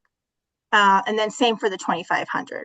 If you get paid $100 an hour, you do 25 hours of work. Okay, next slide. So looking at that model, if we take all of those estimates in this hypothetical situation, at $1,200 per appointment per year, we would need to be spending over $124 million a year. And that's pretty low when we're estimating $1,200 a year for an attorney, that keeping it down to 2 lawyers per child kind of. When we look at $2,500 per year, that goes all the way up to almost $260 million. So what does this tell us? Well, our $64 million average over the 5 years is really low, and we're not meeting our need. And that's probably because we're relying on our counties to fund all of this all by themselves. And it's hard. It's hard for the counties to cover this gap. So this is a general estimate. Again, it's an estimate, but I think it helps kind of give more, helps conceptualize a little bit more about what we're looking at as far as numbers. Okay, next slide. Okay, so to give you all a little bit more background, there are many statutes in the Texas Family Code that discuss activities that attorneys must do when they're appointed to represent a parent or a child. And I've got all the statutes listed down there. And there's a lot of statutorily required hearings that must occur according to the Family Code. So there's a way for us to look at the things and say, okay, these are things that we know have to be done. What is the estimate of hours we're looking at? So I will say, Ron Derican and Catherine McAnally, who are both on the FPR team and who have most recently been down on the ground representing parents and kids, they put these models together, and they would strongly argue with me that the numbers I presented to y'all are too low. I think they believe that for bare bones representation, an attorney should do more than this. I really whittled this down, like really far. I want to make it very clear that the estimated hours here, this is not gold standard lawyering. I would say maybe it's not even good lawyering, but it's just like basic bare minimum lawyering in a CPS case. And when you look at that, based on the number of required hearings, if you're showing up to a hearing, you should probably prep maybe at least an hour. You need to interview different people. You need to review your case. There's a bunch of different meetings that happen in DFBS cases. You should show up to those. So for a parent attorney, being very, very, very bare bones, the total estimated number of hours is 38. So if you multiply that times $100 an hour, that comes out to $3,800 an hour. Now, for those of you that do CPS cases, some of this may bleed into a second year. So I don't want to necessarily say all of this is going to fit into one calendar year. This could kind of bleed into the next year. So it could be a little less than $3,800, but this is another range for understanding of the work that needs to be done. For children's attorneys, it's a little more because it's a little bit more intensive. You should be going to visit your child client before every single hearing. That's bare minimum required by statute. There's also other meetings that need to be attended and that sort of thing. But looking at a child's estimate, that takes you all the way to 47 hours, which if we do $100 an hour, $4,700. So when we compare that to the estimate that PPRI put together, this is even more than the $1,200 or $2,500 a year. Okay, next slide. So this information I think helps give some background on when we're thinking about what we should be spending, and then we think about, well, we should be spending this, but we're only spending this. What's going on? Well, the pay is very inconsistent throughout our state. We do receive fee schedules from the counties every other year. I've reviewed every fee schedule that has been submitted to us for 2025.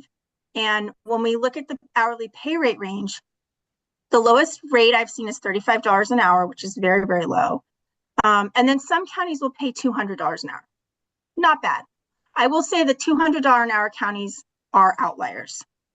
Trial flat rates, again, I've seen as low as $200 for a contested trial. That seems very low to me, all the way up to $1,400 a day. And then on the attorney level detail report, this year in 2025, this was optional for the counties. They were not required to report their attorney level detail report. They will have to do this next year. But even though it was optional, we had 150 counties submit their report. So a pretty good sample size. And within those 150 counties, we had pay information for 977 attorneys that were getting paid within those 150 counties. The pay range, again, is really vast. One person only got paid $44. Another person was making just over $300,000. The $300,000 person is definitely an outlier.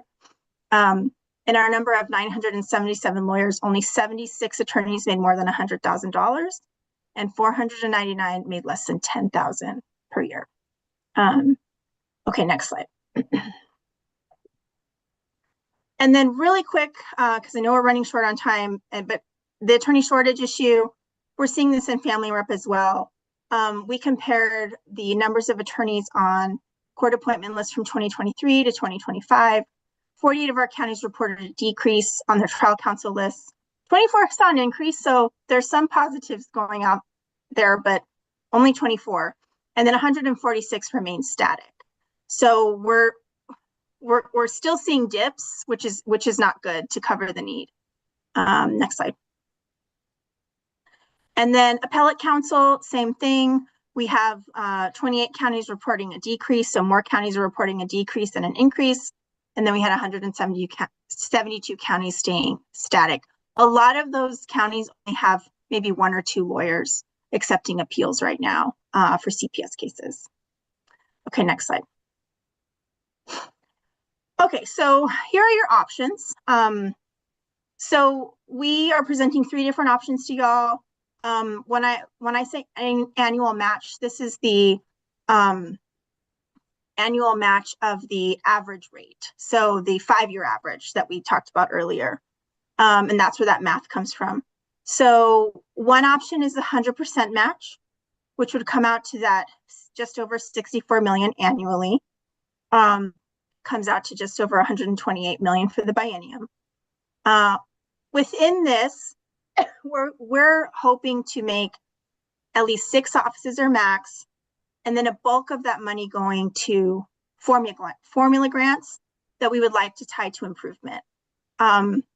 We really believe in the office model, but we also think that the situation is so frankly dire out there, that we need to start infusing cash into our counties and tying that to improvement so that we can get the money to the counties, but also start making improvements that we do need to start seeing out there in the counties. The second option would be 50%. And you can see that there in the middle. And then the third option is 40%. This number came from Texas CASA now gets, well, in 2025, Texas CASA got 40% of their budget from the state, and their total budget's over $40 million. And again, Texas CASA does not provide any legal representation. They're generally run by volunteers, and they only provide services to children. Just another little note here, any amount that is spent on family protection representation is eligible for Title IV reimbursement. So we could get a lot of bang for our buck. Any of these dollars that goes to family protection, we will get some percentage back, which we can then also use to support the system. So those are the options.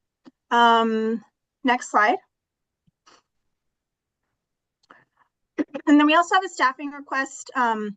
We do have currently a senior policy analyst, Catherine McAnally. She is on a grant fund. I'll make that very clear. She's not permanent staff. And Catherine is working on Title IV-E, which is really important.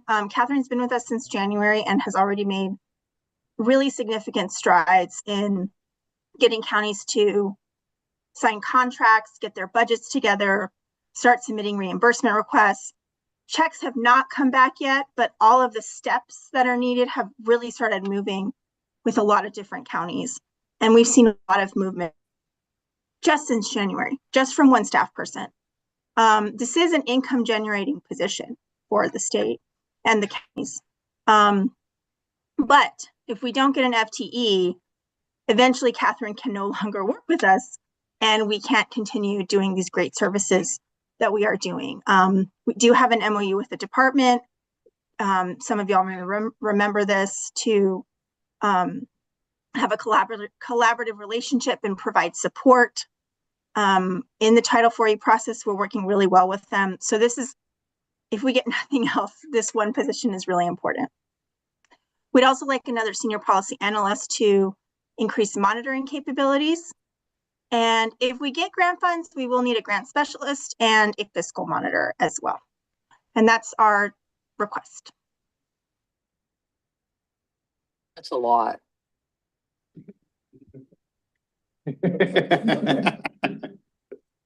Couple quick comments, really, again, tremendous amount of work, research. We looked at this issue quite exhaustively last session.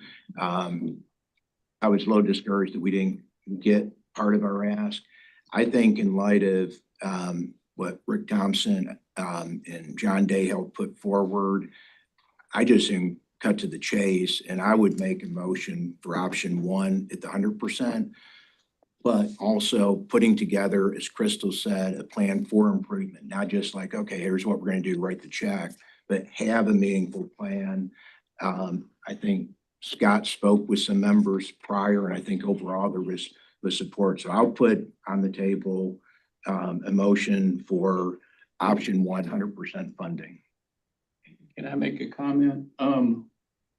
We're calling it 100%, but it sounds like it's the most stripped down, bare bones version of what 100% might be. So you either need to put an asterisk there, or You got the frame of the car, but no wheel. if I ask you for 100% of something, it's really easy for you to say, well, I can't give you 100%, but we're not really asking for 100% of That's it. very, I wonder if there's you're another way right. to phrase it.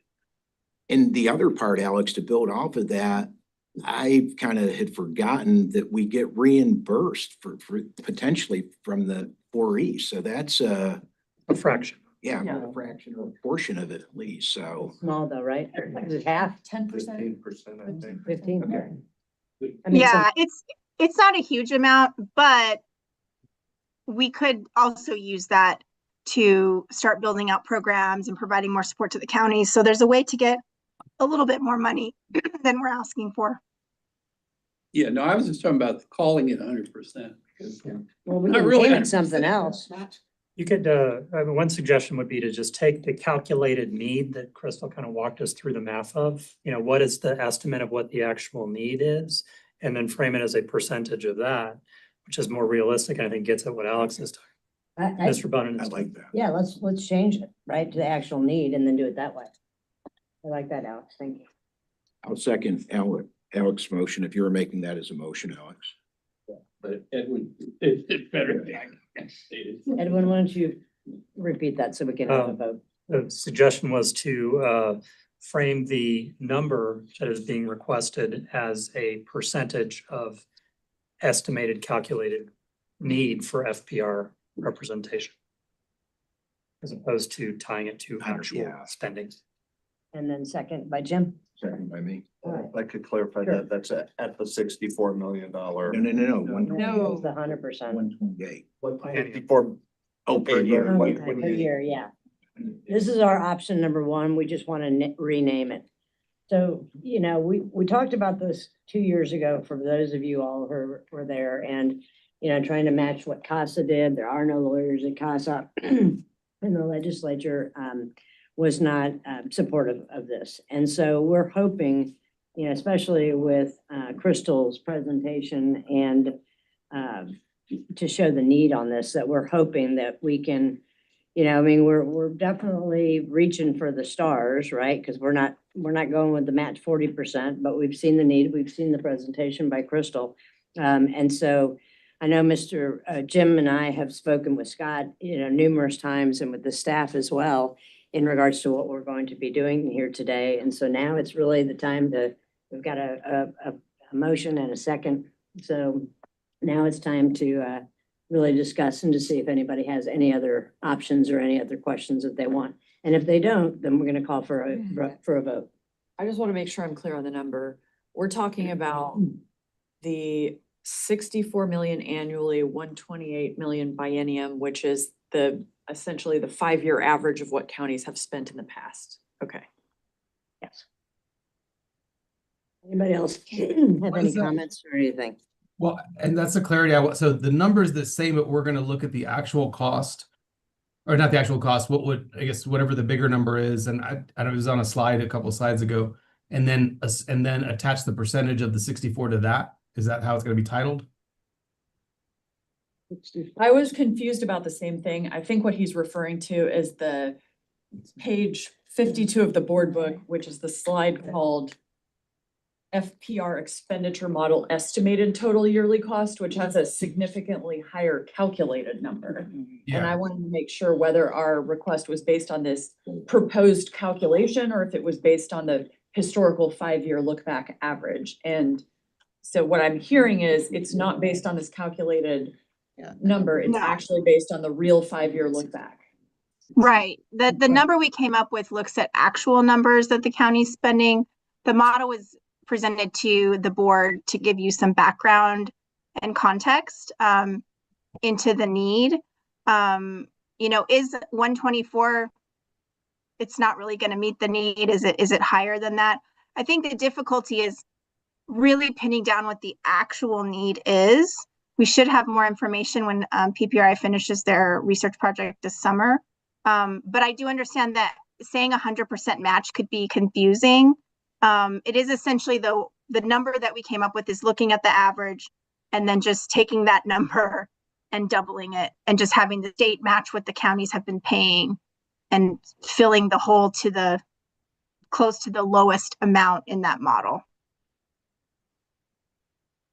Okay, when you say I match. have a question. How does the money get split? Let's say we get whatever we get for this item. How does the money get allocated to the counties? Well, we would come up with a formula grant. It would probably be somewhat similar to our current criminal formula grant. We don't have to do it exactly the same way, but we would come up with the formula where the counties would get a portion of that big pot of money. We would tie it to improvements. So there'd be things the county would need to be doing. The county would also, we anticipate making sure the county's also seeking their Title IV reimbursement so that we're maximizing all of the funds that we can get. But it will be dependent on, size of the county, how much the county is spending, their CPS volume. Some counties have a lot of cases, some don't, that sort of thing. And then I guess what I was gonna ask is, we're calling it match, but the 100% match of 100% county historical spending is actually not a match. It's just the state taking over what the counties have spent each year in the past 5 years. Is that the correct? No, The current the money? counties, Rick won't like this, but the counties would have to keep spending what they're spending. If the state were to cover the whole thing, they would need to start spending probably close to 120 at least, if not more. But this would be county continues paying what they've been paying, and the state comes in and starts essentially matching what the county is paying to start getting us, filling that hole that we have out there. Okay, so I still don't understand, because the counties pay $65 million a year. And so if the current motion on the table is for the state budget to now pay $65 million a year to counties, it's not really a match. The county's just reimbursing the entire cost of appointed counsel. Is that what the current motion is? Well, what Crystal just said, put in a wrinkle that I wasn't basing my motion on that. I was basing, and it probably ties into the supplanting when the act originally was passed, the money was spent, but I think the counties have stepped up. So I wouldn't be looking at this as supplemental. Some counties may be getting, reimbursed, 100%. Other counties, it may be 50 or 60%. Those details would have to be worked out, really in July, kind of on the plan, but basically putting an infusion in the money, because otherwise, the counties are gonna say, okay, yeah, we're already strapped, so yeah, we're gonna get this additional money. I don't see relief, and I don't see us closing that gap of what, when we take this in, it's like 600 million. We're not closing it, we're just building. So that's, Justice, I'm really glad you raised that, 'cause So I still don't know what the motion is. Can I offer a potential clarification? I think what is on the table is for the board to decide how much to ask the legislature to give to TIDC to use for family protection purposes. The plan would be to provide that money through grants to counties. Some of that money would be to help counties set up a new, say, Office of Parent Representation or Office of Child Representation or some kind of institutional service provider. Some of that money would be used for what we've termed in the past a formula grant plus, which is basically a formula grant where if you meet some criteria, like you've got you meet some standard, you're eligible to get some formula grant funding based on population or number of cases. So really the thing that the board is considering is how much do we want the legislature to give to us to help the counties without specifically pinning down how much of that pot of money would kind of just reimburse counties for what they're already spending, and how much of it would be new investment in the system. Okay, so can I restate what I'm understanding? The current motion is, we happen to have looked back at what counties have spent in the past 5 years. That number happens to be about $64 million a year. The current motion is to request that $64 million per year, or 128 for the biennium, from the legislature to go to TIDC, which TIDC will spend as it determines appropriate to increase funding in that area. Right, not to pay the bills back for the counties, right, but to increase funding. I think there will, at least at the beginning, I'm anticipating there's gonna be kind of a mix of this, because there is going to be some reimbursement of the counties for what they are spending. In part because we're not gonna be able to spin up new programs immediately. And so I think there's going to be some reimbursements of existing expenditures in the early days. But we are looking for the bulk of the money to add to the system to increase spending, based on all the things that Crystal laid out in terms of we're not really spending enough to meet the needs that we have now. And so I think this will probably evolve over time in terms of what the formula grant will pay back to the counties for their expenditures versus new investments into the system to increase the spending that the counties are currently doing. To money I that. thought Crystal just said that the county would have to continue to pay what we're paying. Crystal did say that, yes. So there would be no property tax relief for our taxpayers that way. So it's like, as far as the county responsibility, it's not gonna help us at all, if that's true. Then I would modify my motion then if we have to do it based, and again, the times have changed since 2000. And again, I know we're underspending. California is not 3 times bigger and they're spending 3 times more. Then my motion would be to do if we want, then do the 260 million. I'm just thinking I really believe we've got to provide some really meaningful relief. This money is direly needed in the rural. I know it's direly needed in San Antonio. So I think doing it just like, setting the baseline like we did, but in 2001, the counties were spending 91 million, state was spending 0. Now we're spending 400 million, so. If I may, let me provide a little context for how the criminal juvenile formula grant works, because that's what we're talking around. But for those of you who aren't familiar with it, when TIDC first started getting data on what was spent for criminal and juvenile, it set a baseline. And then spending above that became eligible for the formula grant. And as you know, when you get the budget discussion every year, we say we're recommending this much of our budget be allocated to formula grants. And at least on the criminal juvenile, it's a 50-50 between how much did you spend over your baseline and your population. And there's a minimum amount counties get. So for some counties, it pays 100% if you're a very small rural county and have very few costs. If you're Harris County, it may be paying 8% because it looks at the pot of money available and then where you fall on that based on your spending and your population.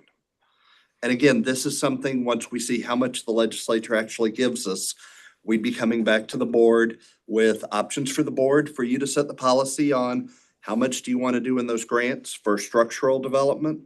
And then how much do you want to do for formula that could, in addition to being over a baseline or even including some of the baseline, how much do you want to do? And you can require system improvements, which is what Crystal's talking about, to make those structural changes to get our FPR system where it's doing more what it should be on the math that Crystal is talking about. Okay, so can I try again to restate what I think the motion is? I'm understanding that the current motion is essentially to add a family protection representation budget for TIDC in the amount that equals what happens to have been 100% of county's 5-year historical past spending on family protection representation.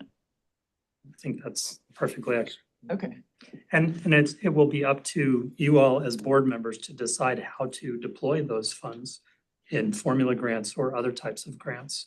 But I think the main thing on the table is how much to ask for, and I think you stated it The perfectly. legislature, right. So let's make that Justice Miskel's motion then. It's not my motion. It is my attempt to understand the current motion. All right. Do you want to adopt that then, the way that you said? That's Okay. good. And then we will have to come back at a future meeting. And I think that's perfect. Does anybody else have any questions in regards to the matches? Well, I hate using that word. We're gonna have to change that. With the options. Anybody else on the board who's online? Okay. I mean, I will say a consideration is, we say pigs get fat, hogs get slaughtered. Sometimes if you ask for too much, it gets slapped down without consideration. So is it better to take, I think what our county friend said earlier was partner with us, match with us, and would it be more realistic to ask for more of a 50% than 100%? I'm just asking the question as we're discussing this motion. Yeah, and here's the thing. I mean, last time we went with the 37% and we got 0, right? And I understand the pigs versus the hogs.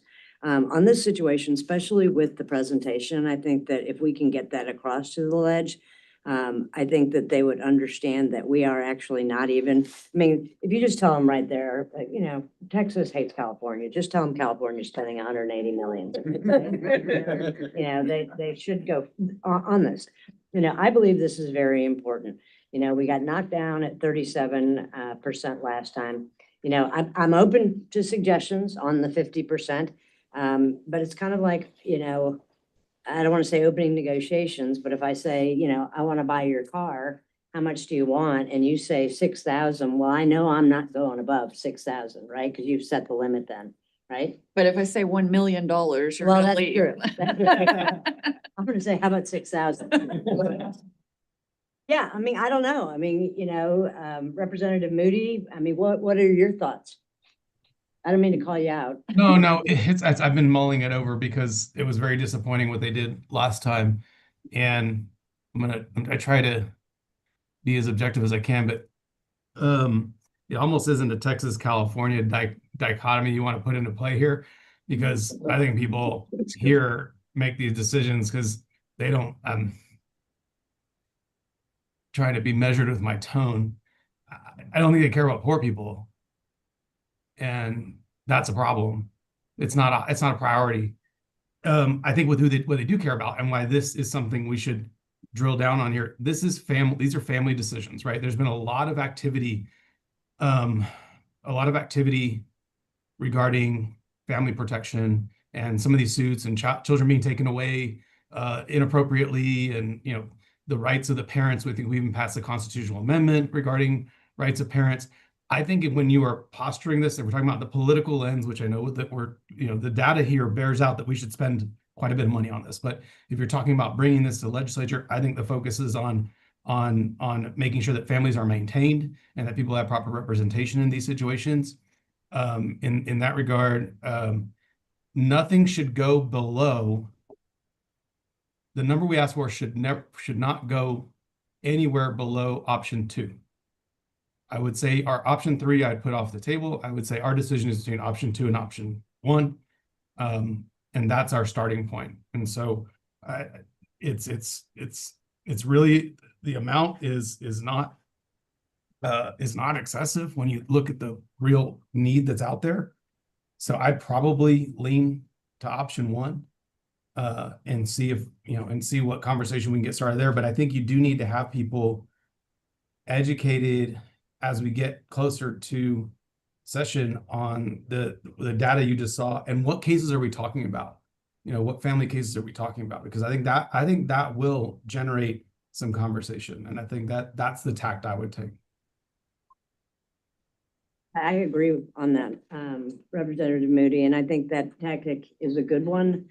You know, when Crystal explains it and kind of puts it out there for us, I think it makes sense. And I mean, that's where I am on it. So I'd make a friendly amendment. I do think it's exactly relevant to bring up the Texas Parental Rights Amendment. And so maybe we change the title of this exceptional item to the Supporting the Texas Parental Rights Amendment item. Ooh, nice. Right? Is there, this Valerie Covey, is there any impact on this item for the privatization that the state is going with CPS? Any impact of that issue on what we're trying to do here? Yeah, I would say the impact would be, so those of you that might not be completely familiar, so CPS casework, the long-term goal is that it will be privatized completely throughout the state in different regions by different companies. So it's decentralizing all of the child welfare work, and it's been rolling out in our state in different regions in many areas. I would say the greatest impact on privatization is that once you go private, the only people you're going to have out there protecting the parents and the kids and making sure that those private companies are doing their job are the lawyers, because the judges can only get the information they're given in court. And if you have lawyers that aren't going to visit their clients, their child clients, they're not talking to their parent clients, they're not doing those things that are required in the family code, there may be a lot of things that are missed, and places where those private companies might not be doing their job and nobody knows. So I would say that having a strong legal representation on the ground representing these parents and these children is key to making sure that those private companies are being held accountable and are doing their job so that ultimately our kids are safe. We've had some pretty bad things happen recently in some of these areas, and also making sure that parents' rights are protected. It's really important. So I think it could have a really important impact on privatization.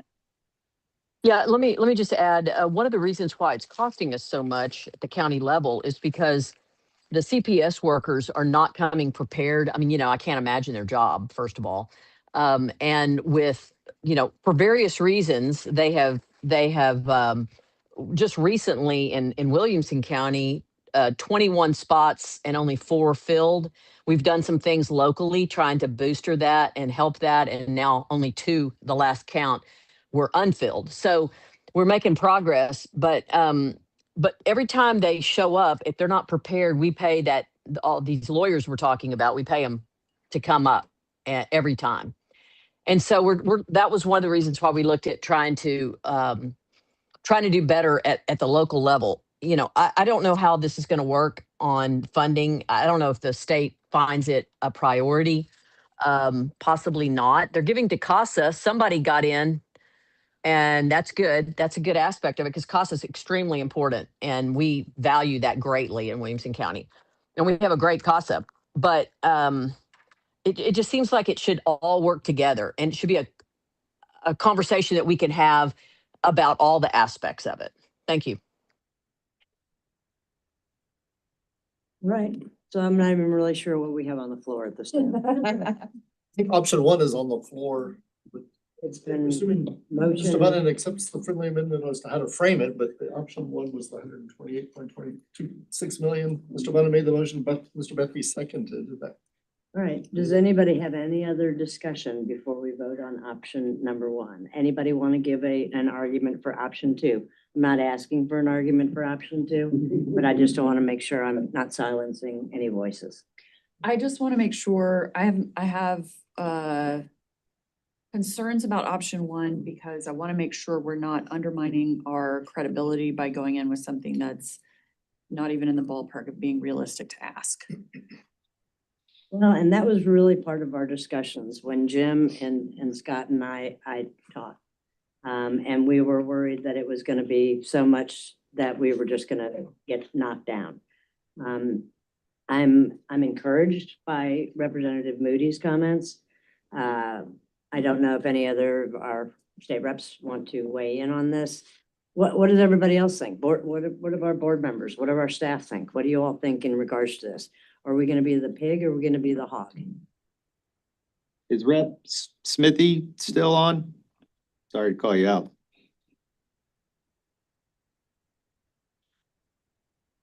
Didn't we have somebody else too? I think the state needs to know what it costs, what we're spending. And I think if we don't ask for what we're spending, I think we're not being honest. I mean, they should know how much we're spending property tax money to do the job. If they, you know, I never asked for $5 and it gave me 10. I've asked for 10 and gotten 5. I think we need to ask for what, because we have empirical data that shows what it costs. So I think we should ask for 100%. I think it's about time to vote. Yeah. Anybody else?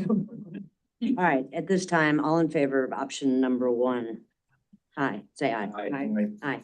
Aye. Are there any opposed? All right, it passes. All right, let's just go and vote on the next 4. 3,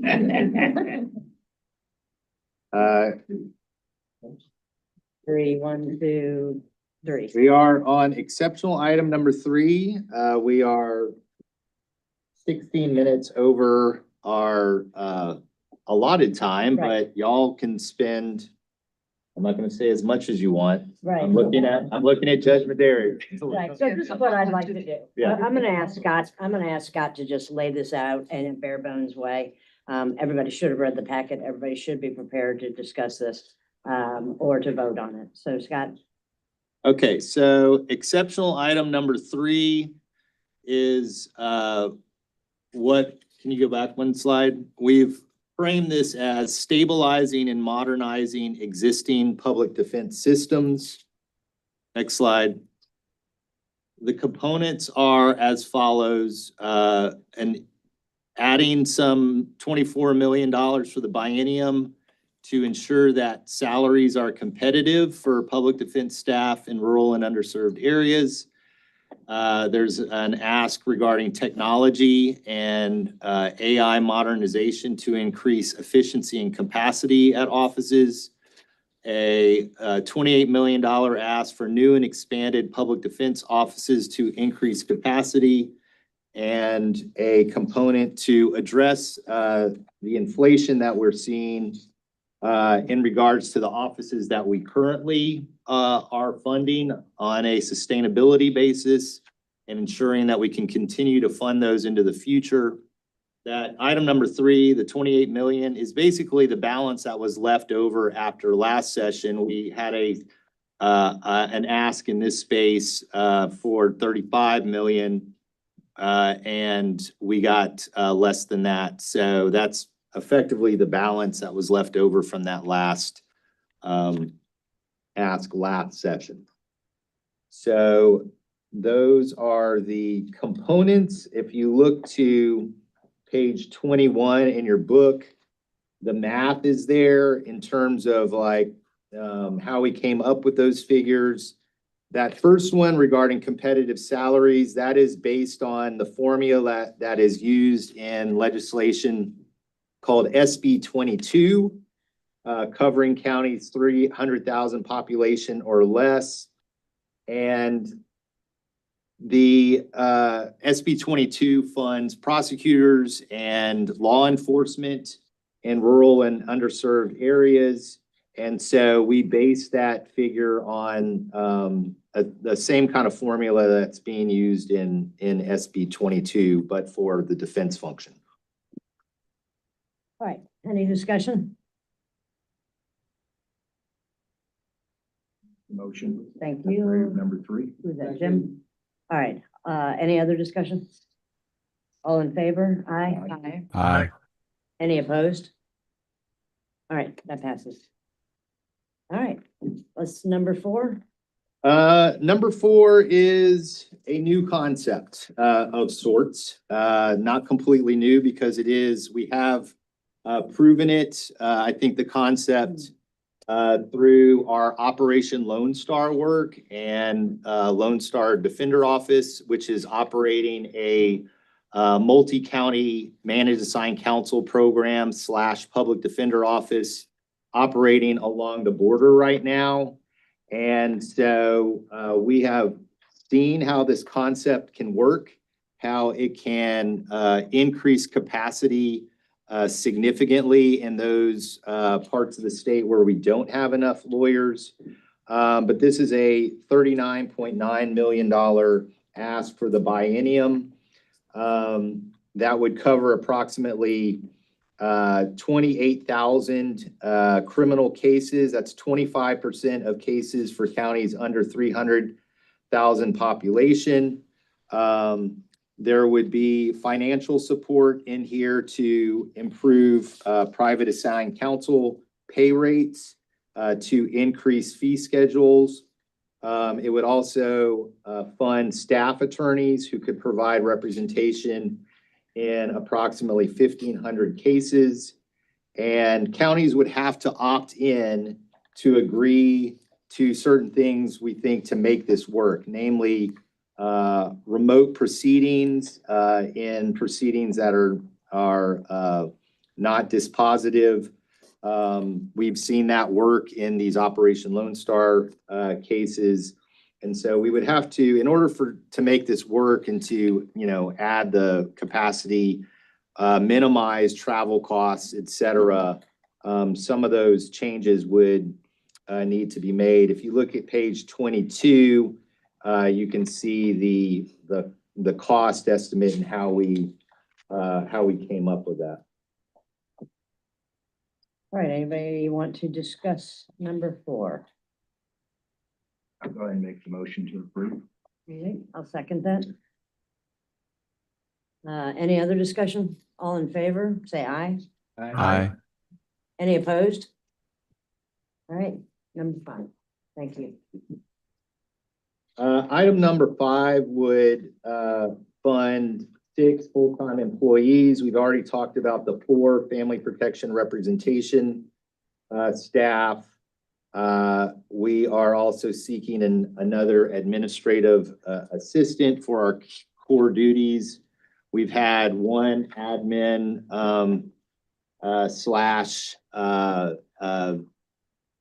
director's administrative assistant slash office manager. We have gone here at TIDC to, I think we have 22, about to have 23 staff.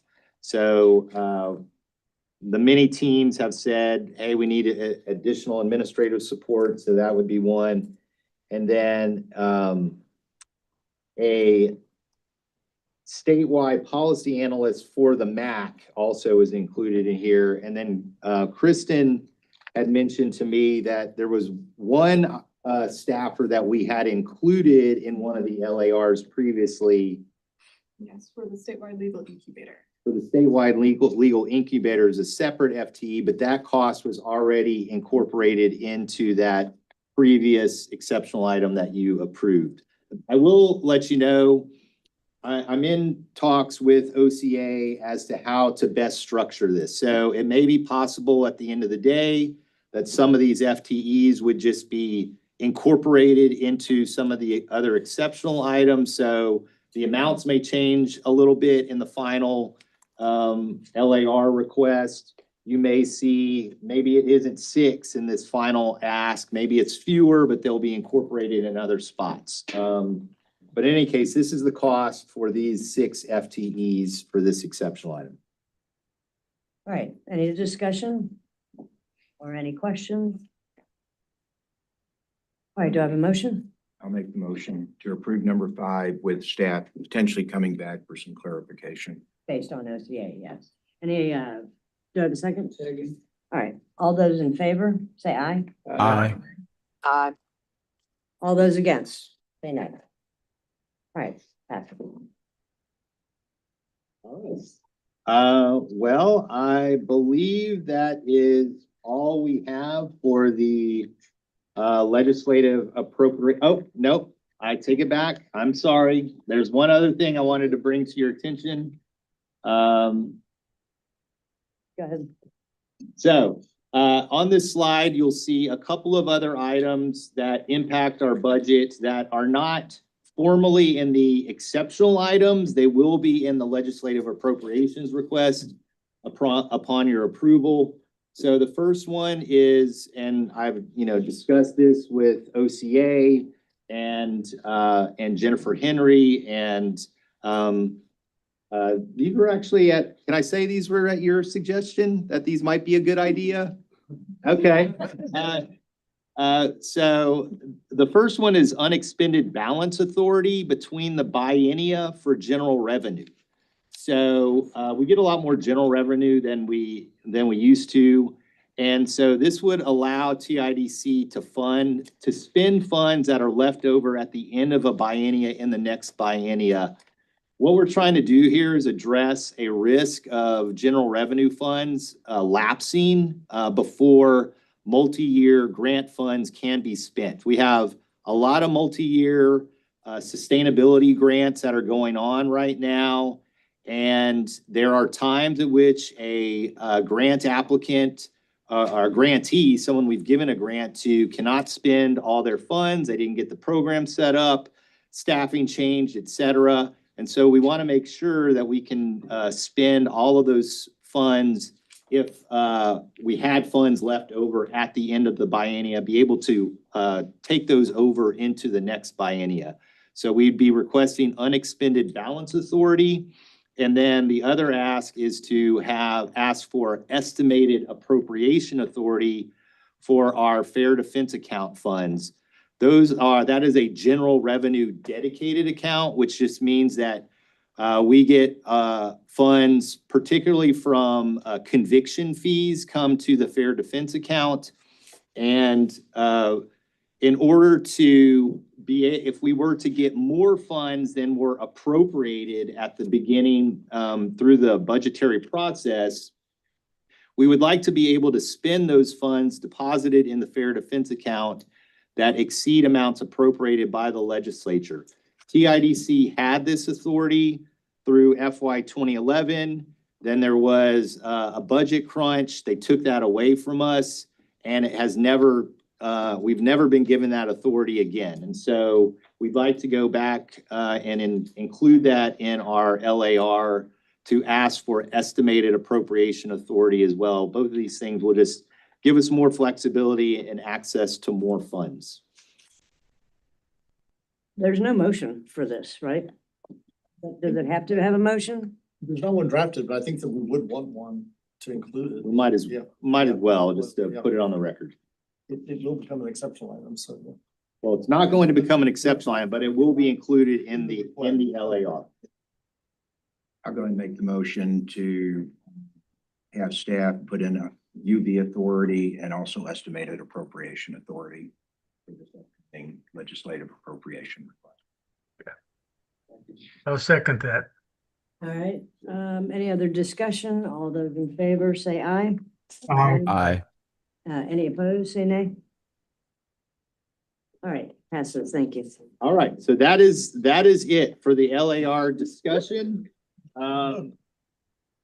We're gonna get the lunch that we have. This is gonna be a working lunch. Come back in at 12:40 to begin the general regular order of business part of the meeting.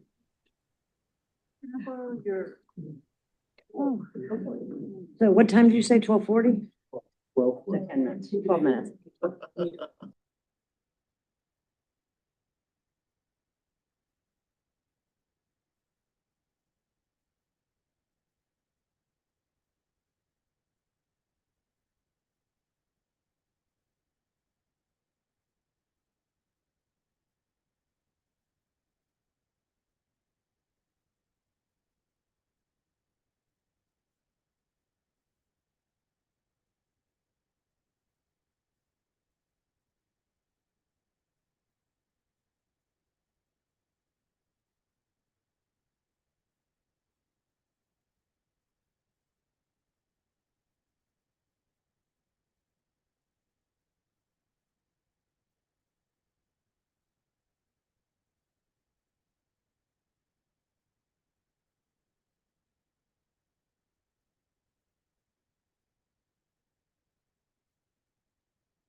Please, where were we on? Oh, Right now. so every one of my bites of my sandwich has been preserved for posterity. Great. Okay, guys, we're gonna start up again. We're gonna start with the chair's report. Scott helped me write, or he wrote it up last night and I just had this. But I wanted to thank everyone for your input on the legislative appropriations request for next year. I did think it was some great conversation that we had and some thoughtfulness into each thing that we discussed. We have important votes today to continue funding rural, regional public defenders and other programs doing important work for around the state. So then it made me laugh because he wrote in here, so thank you for sticking around for part 2. And I thought to myself, was there an option? Did I have to stick around for part 2? So anyway, we've got a lot of grants that we're gonna go. And I want to emphasize also that and recognize that the 25th anniversary of Governor Perry's signing of the Fair Defense Act is on Sunday, and the anniversary of the effective date is January 1st. This law led to the creation of TIDC, and I think this provides us with a great opportunity to highlight TIDC's achievements, but also the many challenges that we face. So, you know, I know this is a lot to take out of everybody's daily when you have to come up and come to Austin. I mean, for me, it's a 4-hour drive, and you know, but I really think that what we're doing here is just incredible work. So thank you all very much for being here. And we are going to, this is gonna, I'm gonna say the Cliff Notes version, what we're gonna be going forward on, but don't know if you know, Spurs are playing tonight. We need to be home. So at this time, I hope we have to be home. So at this time, I'm gonna turn it over to Scott. Thank you, Judge Maderi.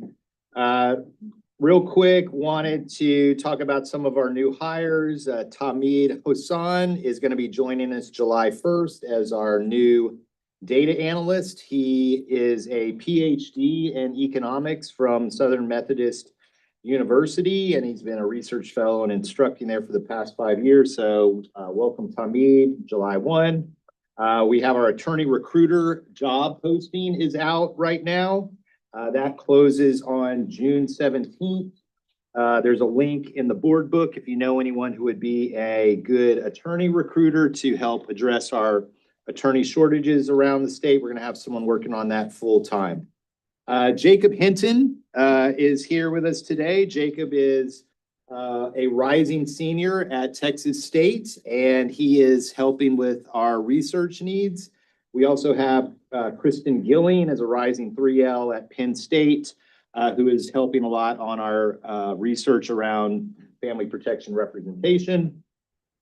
As was mentioned, 25th anniversary of the Fair Defense Act. We have a new logo that we're going to be using for that. Thank you, Claire. So Claire came up with that. So we'll be plastering that on TIDC related documents in the website, et cetera. Grants management system Flux is up and running and working and looking good. Just also wanted to mention that I testified before the House Criminal Jurisprudence Committee in May regarding a interim charge related to attorney shortages for defense lawyers and prosecutors in rural and underserved areas, and how law schools can help in that regard. So thanks, Chairman Smithy, for bringing that important discussion to the legislature. And we had our Family Protection Representation Legislative Work Group at the end of May, and we're going to have one more on July 31st. And then wanted to also mention Judicial Council has a Family Representation Committee, and Crystal is helping on that. I believe Justice Miskell is serving as well. And so they're going to be coming up with some additional recommendations on improving family representation. And then pages 26 and 27, you can see some stats on Operation Lone Star. Next up is research and data. Dr. Gamble asked that I just lay this out for y'all. So y'all saw the research that she's been working on attorney motivations and challenges. And so we're working to get y'all that report for the August board meeting. Our caseload standards work group met in February, and we are going to kind of extend that to other states, you might say. We're going to get additional info from other states. We have a panel discussion before the Indigent Defense Research Association, where we're going to be joining New York, Michigan, and Indiana, talking with them about how they implemented caseload standards in their states. And once again, in December, our plan is to bring y'all recommendations on how to proceed in that regard. And that roundtable discussion is June 24th. We'll send you details on that. And then just lots of work on updating the data website with our partners at Public Policy Research Institute. I think that's it for research and the chair's report. Excuse me, the director's report. And so, Crystal, are you with us? I'm still here. Hi, everybody. I'll make this quick. First, I just want to thank the board for your consideration of the FPR LAR and the really thoughtful discussion. So thank you for all the comments and thinking long and hard about it. It's nice to see the support for the work. So I'll give a really quick update on what we've been up to. We're continuing with data collection efforts. Nearly completed with our Indigent Defense Expenditure Report. We discussed that a bit already. We did receive family protection representation plans as well in 2025. As of the writing of this report, we had 226 counties submitting their plans. We're going to keep working with them to get those in, those last few counties that are done. And then as far as the attorney practice time report, we had 977 attorneys submit a percentage of their practice time dedicated to family protection representation this year. And just one thing to note, of those attorneys who did submit a report, only 158 attorneys responded that they spent at least 90% of their practice time on family protection representation. So we've got a lot of attorneys who are not, they're doing a lot of different things, not just family FPR. On the Title IV-E front, we're making huge progress here. Big shout out to Catherine McAnally. We've got an update here, but we're meeting pretty regularly with DFPS. I would just like to note, they have been very open with us. They've created a SharePoint folder where we are looking at documents together, and they're really open to ideas and suggestions for how to improve the process. So that's been a really great collaborative relationship. And then we've got a lot of movement with some counties that we have listed here on this table. Getting your 4E reimbursement is a multi-step process. It involves submitting a contract and a budget, and then getting reimbursements. So we've got all these counties here on this table that have been moving things along. And I hope that in the next few months, we'll start seeing checks coming in the door as well. And one thing we've been working really closely with a lot of counties is not just getting the money, but what to do with the money. Because the county could get the money and then just put it back in the general fund. Ideally, a county would use the money to support family protection work. So we've been working with a lot of counties on ideas for what they can do with that money. Okay, next page. And we are also working on a monitoring program. Rhonda Reekin and I did go out and do a practice monitoring visit. So I would like to thank Judge Monkowski, who's out in McLennan County. She welcomed us with open arms and let us sit there and watch and ask her staff a bunch of questions. She was very helpful. We're going to continue doing a few practice monitoring runs before we go out and monitor officially. And we are trying to create digital forms when we monitor, so we have a standard process for when we do that officially. I've already mentioned the research project in the LAR presentation, but for the survey that's being conducted on that research project, as of May 27th, we had 409 people taking parts of the survey and 297 had fully answered. So I think we're going to get some really good engagement on that survey and hopefully some good information. And then here's a list of all of the meetings and committees we've been attending, which y'all can read, but I won't go through fully. So that is my report. Thank you, everyone. Thank you, Crystal. All right, Emily. That's just all right. Okay, we met on, is it Tuesday by Zoom?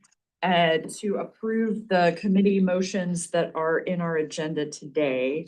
Do you want to walk us through them or? Sure. Yeah, I'd be happy to. And I want to thank Justice Miskell and the rest, the other members of the Grants and Reporting Committee for reviewing the grants that are on the table today. We do have committee motions, as Justice Miskell mentioned, so they won't require a second when we come to those. But before we jump in, there's just a couple of quick budget reports that I'll just touch on.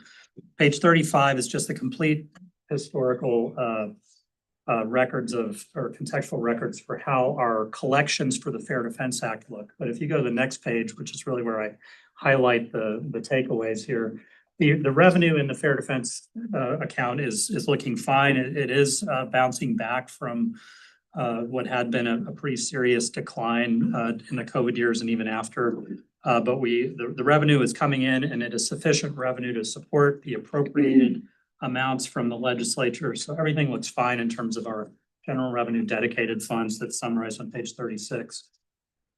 Page 37 is just a budget status report. I'm just going to highlight a couple of things here for you.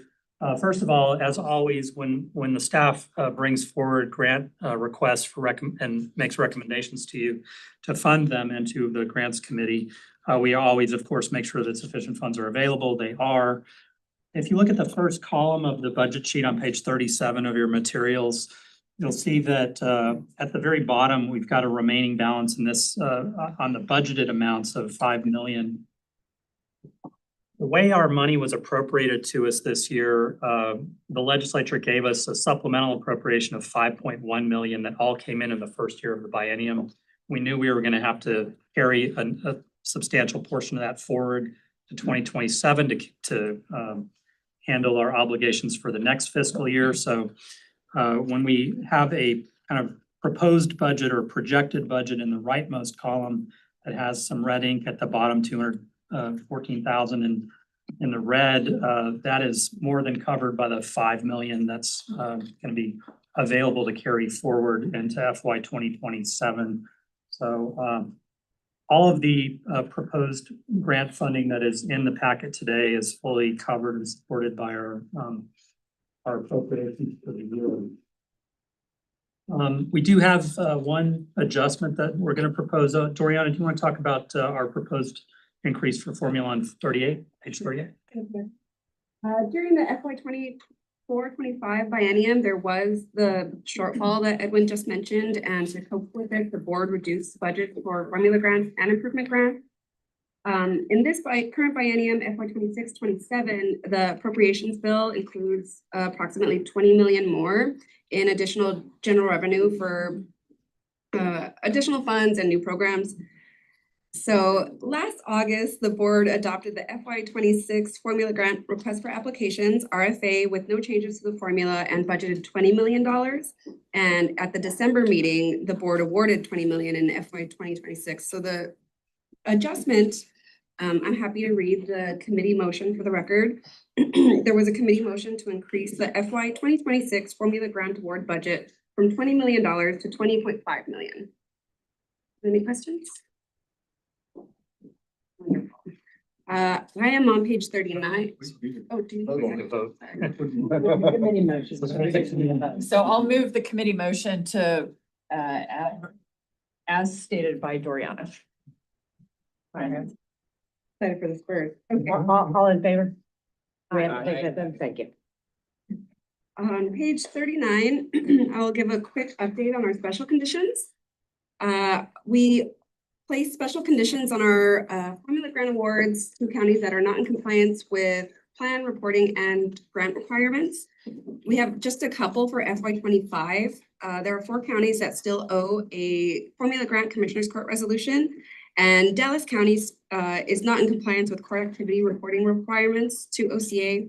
However, I did get an update on that from our data and research division at OCA, and they are expecting some of their monthly court activity reports from Dallas, so we're hoping to wrap that up soon. And the preliminary status of special conditions for FY 2026 formula grants, there are 7 counties that have not fully submitted or completed their IDER, the Indigent Defense Expenditure Reports. 57 counties have not submitted their formula grant resolutions, but we have started reaching out to those counties and we're hoping to lower that number. 25 counties have not completed the approval process for their indigent defense plans. And 4 counties are not in compliance with court activity reporting requirements to OCA. And again, I really want to shout out the Data and Research Division at OCA. They have helped bring that last number down quite a bit. And that's it for me. Thank you, Doriana. For page 40, I'm going to turn it over to Bill to talk about this policy regarding terminated programs that were grant funded. Good afternoon.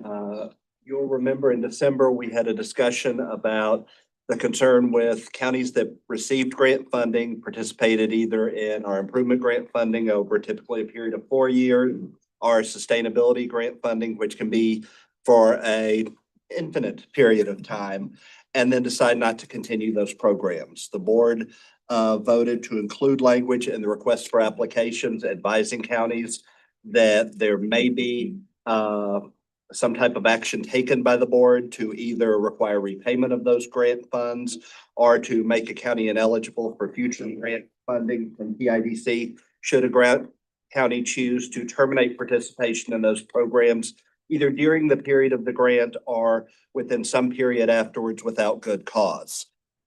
As the board will be voting on grant awards today, we needed to get authorization for language to include in the statements of grant award to operationalize that language from the request for applications.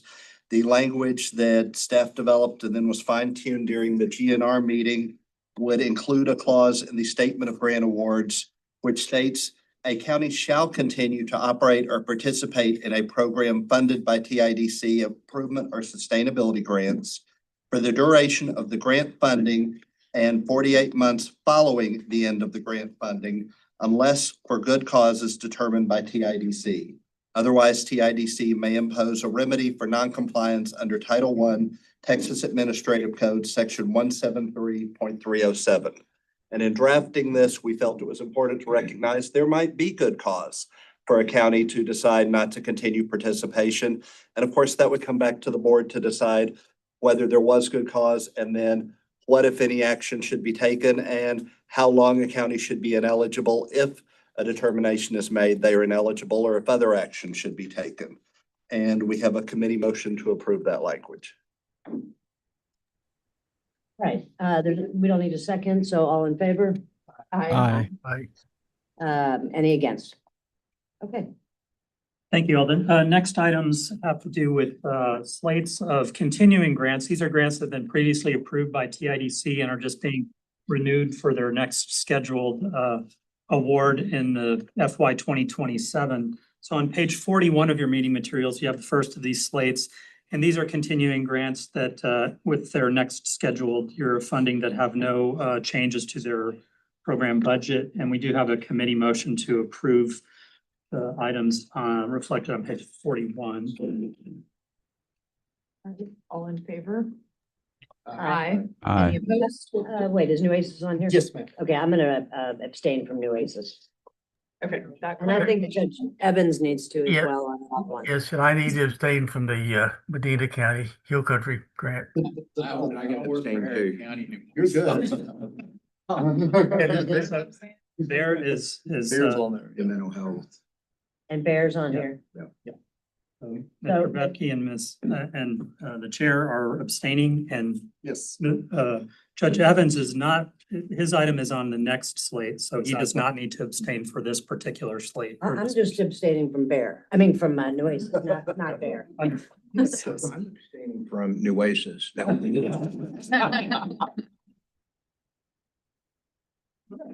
Barry abstaining from New Aces and was it Bethke. Bethke abstaining from Bear. Let's revote. All in favor of that committee motion, say aye.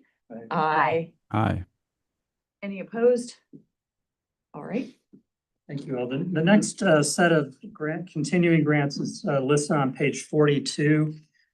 We do have a request for public comment regarding one of the items, or actually a couple of the items that are reflected here for Culberson County on page 42. So turning to page 43 to just summarize some of the correspondence that we received regarding renewed funding for the Far West Texas Regional Public Defender Office. There's a set of correspondence that we received from Mario Gonzalez, who's an attorney. Mr. Gonzalez represents a bondsman, Mr. Olabas, who had some objections to the practices and wanted to urge the committee to rethink the renewal of funding for the Far West Texas office. We did receive a request that they be allowed to make public comment. They did offer some public comment to the Grants and Reporting Committee meeting on Tuesday, and I believe we have Mr. Gonzalez in the Zoom room. So has he been brought in yet? Just that. So the nature of the concerns have to do with the Far West Texas's practices regarding, in the course of representing their clients, advocating for a modification of bond that I think that's the kind of the crux of the objections, but they're all reflected in the materials and the correspondence that are beginning on page 44, running all the way. And then we do have some responses that we received from Culberson County officials, as well as Judge Dominguez, who is the a district judge out in El Paso and is the chair of the oversight board of the Far West Texas office. So all that correspondence has been provided to you. And with that, I will turn it over to, yes, Justice Miskell, since you're kind of presiding over this, to kind of manage the So public comment. let's see, we had on the phone, is it Mr. Gonzalez that's here with us? Okay. All right, then we did 3 minutes public comment earlier today, I believe. Is that correct? All right. Mr. Gonzalez, can you hear me? Yes, I can. Okay, great. Would you like to go ahead with your 3 minutes public comment to the larger TIDC commission? Thank you.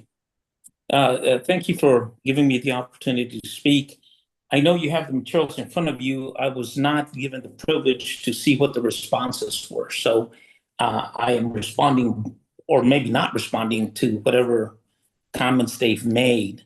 What I did want to tell this committee, and I thought it was important that the committee understand that what's happening in Culberson County, it's a small county, and this Far West Texas Regional Public Defender's Office is now serving several West Texas counties. But the crux of my complaint was that the office is being used in such a manner that I believe hurts my client. My client in this case is a bail bondsman. He's got contracts with the people he bonds out. As you may well understand, in rural counties, most of the time, the people that are bonded out don't live there. So he's having to keep track of them wherever they live, and sometimes out of state. And so he's got his bonding contracts that are very similar to what bonds in probate court. You have to renew them annually. I think Mr. McDermott doesn't like that, and he's made it clear to my client. And so what he's done around is using his office to file pleadings in the criminal cases, asking that the surety bond be terminated and be converted to he called it a special writ to convert bond that doesn't exist in law, but that's what he did in Presidio County. In Brewster County, he called it a motion to convert surety bond to personal bond. In Hudspeth County, he called it a motion to convert bond. And in Presidio County, I think he also called it a writ of habeas to convert bond. I do criminal defense, so those animals don't really exist. It's a newfangled pleading to basically tell the court, hey, I don't like the fact that he's got these contracts that call for renewal of bonds, so we need to interfere with that and change it. And that's what he's done. And so my client is understandably upset that he's tortiously interfering with his contracts. This has nothing to do with the allegations or the criminal charges that have been filed, but it has everything to do with his animus towards Mr. Olivas, my client. And so what I'm asking this body to do, since it funds it almost entirely, that it require the Far West Texas Regional Public Defenders Oversight Board to adopt bylaws that install some metrics on what the public defender may do with the funds, and also to have a meaningful way of removing them. Right now, those rules say it's got to be a unanimous consent of everybody on the board to renew. I mean, it takes only a majority of those present at a quorum to change the bylaws. but it takes everybody to be able to remove them, which is pretty much an impossibility. Okay, Uh, Mr. Gonzalez, that's your 3 minutes. Would you like to wrap up what you were saying? Yeah, I'm asking this body to put some guidelines and to require a more robust oversight board in order that this doesn't happen in the future. Thank you very much. Thank you. Was that our only public comment on this item? Mr. McDermott is here. I don't know if you had anything you'd like to say. I'm the Chief Public Defender of the Powers Texas Regional Public Defender. I'm only here present to answer any questions the commission may have. Anybody? All right. Thank you all. Okay, barring any more discussion or questions regarding the public comment, I would return to the slate of continuing grants that are listed on page 42. These do have increases in the budget, some of them very marginal, some of them more substantial. The more substantial ones typically are associated with adding 1 or 2 additional staff people to meet growing caseloads or to address particular needs in the programs. These have all been reviewed by staff and deemed appropriate and recommended to the committee, and the committee did provide a motion to the full board to adopt the slate. So if there are no questions, I guess we would go to the motion, which motion number 8? Number 6. Sorry, number 6.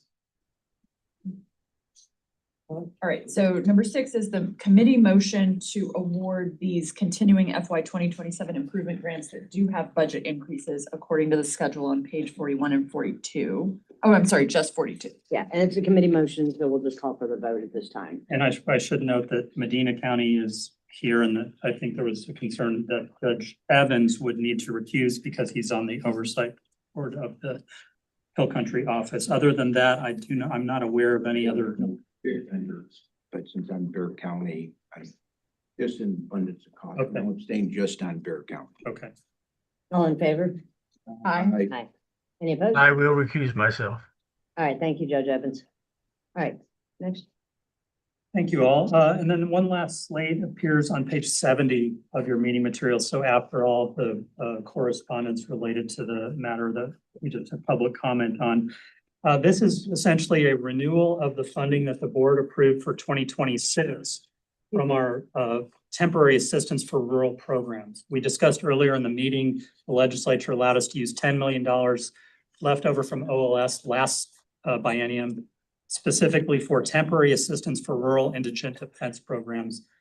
Part of what we've done with that is provided a temporary reduction in the matching funds that counties are required to provide for those rural regional sustainability grants for the regional public defenders.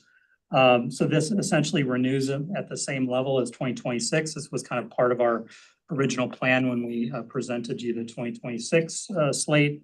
And so we have motion number 7 from the committee that recommends those for adoption. Any motion? Right? Okay. I will recuse myself on the Medina County. Okay. All in favor, say aye. Aye. Any against? All right, passes. Let's proceed. Thank you. Next, we're going to turn to some new grant program requests. These are summarized in the chart on page 71, but we'll take them up one by one. The first one is from Uvalde County. And it's a request for an indigent defense coordinator position. As I think you all are aware, these are programs that we fund across the state to really focus on Go ahead. focus on managing the front end processes of making sure that people have sufficient ability to request counsel and that their requests are processed timely and appointments are made timely. I want to point out that the request from Uvalde County was really part of a response from the county to our policy monitoring visit, where we identified some gaps in their processes that were related to timely appointment of counsel. So I want to commend the county stakeholders for developing a solution to some of those issues that were identified and monitoring by requesting this position. We have a committee motion number Eight. Number eight, that funds that grant request. All right, so moved. All in favor? Aye. Aye. Aye. Aye. Any opposed? All right. Thank you. On page 73, this is the next item. This is also from Culberson County, which would serve as the fiscal agent for this program, but it is a program that would serve not only these 7 counties in the Far West Texas Regional Public Defender Office, but also 2 other regional public defender offices that we currently fund in the sustainability program. And that is the North Hill Country based in Burnett County and the Concho Valley Regional Public Defender Office, as well as their Big Country Satellite Office. So a number of our fund programs would benefit from this.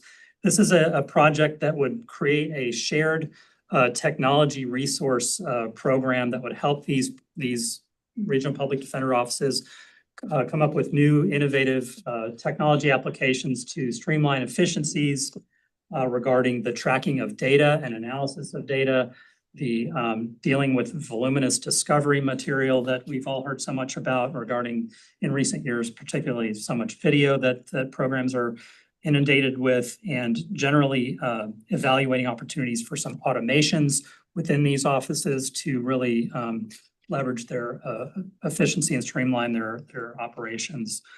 We do have a committee motion that would fund that 2-year project, which would be also funded under our temporary assistance for rural programs. It's structured or proposed as a pilot project. I think if it is successful, we would come back to you at the conclusion and explore the possibility of funding something like this on an ongoing basis to leverage the tools and the lessons of this project to all of our funded programs across the state. All right, so I'll make the committee motion number 9 on page 73 to approve the Inter-Program Director of Data and Logistics. All in favor? Aye. Aye. Aye. Aye. Opposed? Thank you all. Next item is on page 70, summarized on page 74. This is a request from the Texas Criminal Defense Lawyers Association, TCDLA. Just as a reminder, a couple of sessions ago, the legislature did modify TADC's enabling statute to give us the authority to provide grants to nonprofit corporations.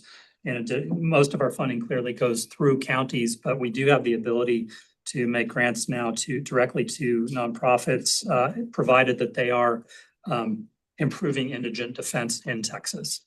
And so TCDLA has proposed a leadership development program that would help to build the capacity and develop the next generation of people who are running these indigent defense programs that you all have been funding in recent years. We looked at the map earlier and how many more counties and areas of the state are served by institutional defender offices. However, a lot of people who get into this kind of work don't have necessarily the kind of business or finance background or have the full skill set that they really need to run a big operation, even if they do have the legal expertise and the criminal defense expertise. And so this kind of addresses a need in that space. We've got positive feedback from some external reviewers on this, and do have a committee motion to fund that program number 10. And how are they making the selection? You might not know this, but how are they making the selection? Because an 8-week in-person, that's a long training course. We've had a number of conversations with Melissa Shank, their executive director. Their plan for their inaugural classes to reach out to chiefs at offices to identify candidates in the office, to move up either in the office or that may be ready when there are openings to lead an office on their own. And then from that, they plan on continuing this on an ongoing basis through their grant funding from the Court of Criminal Appeals for public defender scholarships. Perfect, thank you. It's not all in person, is it? It's going to be remote. They're hoping to do a remote and in person at the beginning and the end to build culture as well. Okay. All right, so that is motion number 10 on page 74 to approve the TCD. It's a committee motion to approve the TCDLA program. All in favor? Aye. Aye. Aye. Any opposed? Okay. Thank you all. On page 75, the next item is from Victoria County. Victoria County hosts the Crossroads Regional Public Defender Office. That office is funded by, you all funded them to operate a regional program a couple of years ago. The application here would be to develop a conflict defender office that would be contracted or run by Texas Rio Grande Public Defender.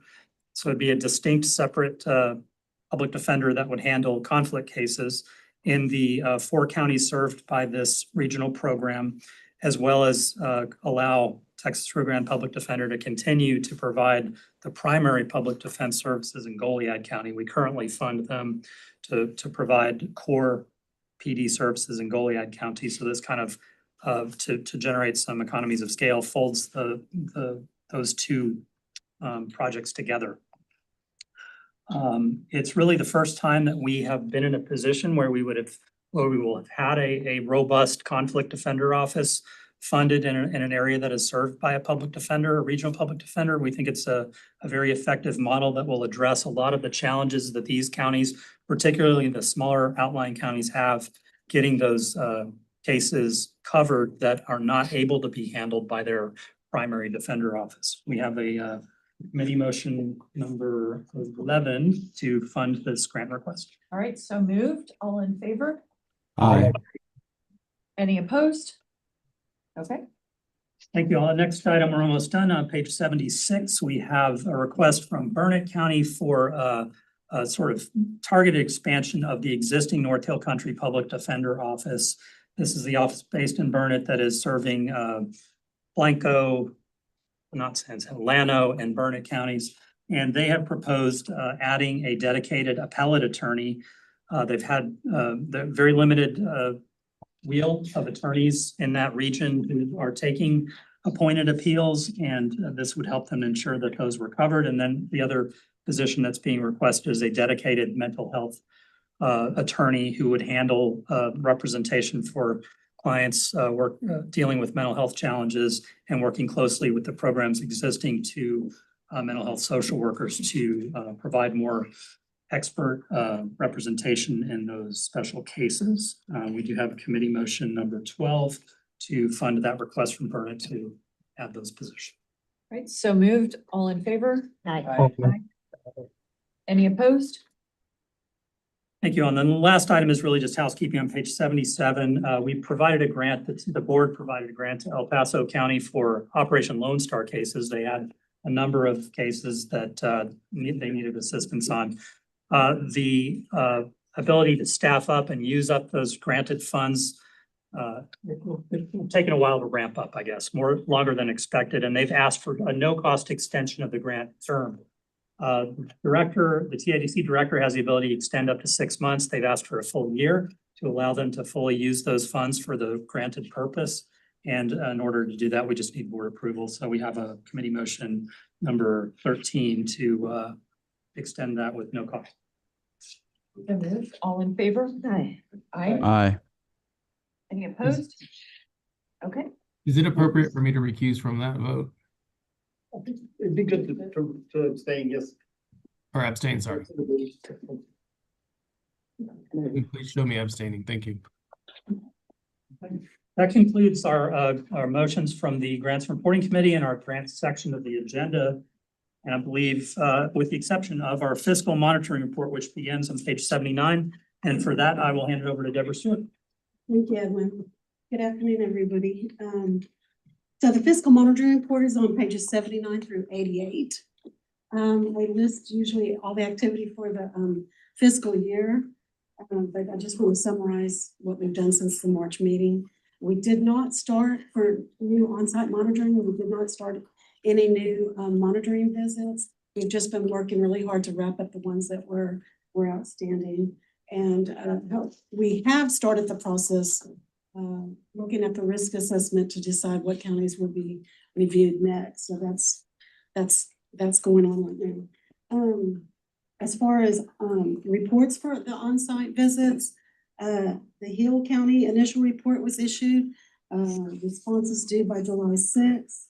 And then we had the Cameron County report out and Denton County initial reports out. And from the time we prepared these board materials, both counties sent in their responses to their findings, and the final reports for those are being wrapped up and worked on at this time. So we're almost they'll be issued next week probably. Now, Will has been working on the quarterly improvement grant reviews. He had 26 grants assigned to him to review in this last quarter. And of those, he still has 8 remaining, but the ones he's completed, there were no issues found with any of those. And if you want to look, the summary of those reports is on the pages 85 through 87. And then lastly, I just want to mention that we had 11 counties submit their comprehensive annual financial report and single audits. And I like to look at these. I know I'm nerdy, but we look at them for things. But 2 of the counties had their TIDC grants selected for the major program on their single audits. So when we look at these, those counties were B County and Harris County. Now, no issues were noted on B County. However, Harris County, they had a significant deficiency in internal controls over their compliance reporting. And so the comments, I looked further on that and I looked at it, and so it was mentioned that the IDER report that they submitted did not have appropriate levels of review, and the underlying data for the number of cases and expenditures did not agree with the finalized detail. And they had 2 instances. And so I kind of was like, okay, well, on February 25th, Harris County called me, asked me to open up their report so they can make some changes. The changes that they were referring to, and Court 314, both these courts were the juvenile courts. Appeal cases should have been 4 instead of 2. And then on 313th court, the investigative fees should have been $20,546.17 instead of $20,752. So we're talking about $200 difference. Very minor compared to what they do, and they actually should be commended. But I just laugh at all that. I think 2 things. I think Harris County is doing really good, and 2, I find that the auditor, the outside auditor that reviewed that, I find it, okay, they're looking at our stuff. They're looking at what do they need to be looking at. So I find that interesting as well. So that concludes my report. And if you don't have any questions, I think if improvement grants is ready. Is that Bill? Good afternoon. Knowing it's already been a long meeting, there are just a couple of things I want to highlight in the improvement team report. The first one is in April, Linda Gonzalez, our Operation Lone Star senior policy analyst, and I went to Maverick, Dimmitt, Zavala, and Valverde counties. We met with county officials on their programs. We highlighted TIDC's extraordinary reimbursement grants for the Operation Lone Star cases, which have arisen since September 1st of 2025, which are appointed locally to be sure that the county officials are aware they can submit their requests to us for reimbursement. We also highlighted our TARP program, that the temporary assistance to rural counties can help them with programs, including some like technology for remote jail visits that normally we would require a 50% match with, and that they could get it fully funded under the program. We had excellent discussions. We also are reaching out to the justices of the peace in Maverick, Dimmitt, and Zavala counties to do a high-level review of their magistrations from December to be sure that individuals in those counties were able to request an attorney and that their requests were timely processed. I also want to highlight on planning studies. We don't have any new ones in process currently, but we did get an inquiry from a county that again highlights Dr. Gamble's work about the shrinking pool of attorneys. It's a county that traditionally has had sufficient attorneys involved in their program, and they are now down to less than a handful of attorneys taking misdemeanor appointments and are interested in looking at managed assigned counsel program or something else to, again, address the shortage we're seeing statewide. We've provided a lot of technical assistance this quarter. It's all laid out in the report. Our future indigent defense leaders class and 5th class had their returner weekend. They will graduate this fall. And our 6th class had their initial core meeting. And we had a great level of enthusiasm, and we had a total of 40 students because Harris County funded an additional 10 with some of their new class of attorneys in it. And then the last item I want to highlight very briefly before I pass it to Kristen is we've also been doing a lot of work on legislative prep this quarter, getting ready, supporting the LAR development, And of course, we'll continue doing that. With that, Kristen, what do we have on recruitment? Briefly, you guys, the final kind of stats are in for outreach for spring of 2026. We reached nearly 300 students through our work with events at law schools, going to law schools and tabling, just really informing folks about the opportunities in this work and to hopefully get them to join it once they graduate. We also have worked on developing an educational program on federal public service educational loan forgiveness and upcoming changes that's coming to that program for existing public defense attorneys. And so that will be happening in August. Those are going to say are kind of the highlights for recent developments, besides the fact we are looking to actively hire someone to take this on full time. Thank you, Kristen. All right, thank you. That conclude where you all are this time? Policy and Sandy? Wesley, could you summarize the changes? Absolutely. Page 95. It's going to be very quick. Got 7 pages of material to go through. Like everybody read ahead. This is the same 7 pages from last time. And so at the last meeting, March 27th, you voted to propose amending our policy monitoring rules to review appointments in bail hearings. Those were published in the Texas Register, laid out for 30 days. We did receive 1 public comment. That's on page 100 through 102 of the meeting materials from the Deason Center on Criminal Justice at SMU's Dedman School of Law. It supported the amendment.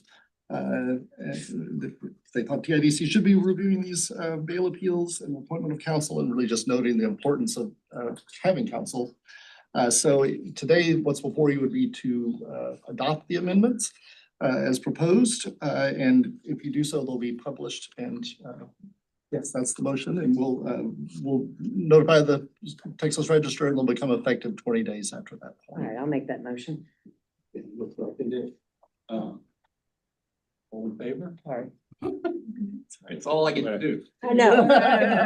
Keller and I used to arm wrestle one. Which one of us was calling? Need a or something? motion? Good to read it, I suppose. Yes. Yeah, I'll read it here. Motion to adopt amendments to TIDC's administrative rules to monitor local jurisdictions' timely appointment of counsel for defendants in 2 new bail-related proceedings. So moved. I'll second that. Okay. It's the only thing you get to do. Is that really what you said? All in favor? Aye. Aye. Well done.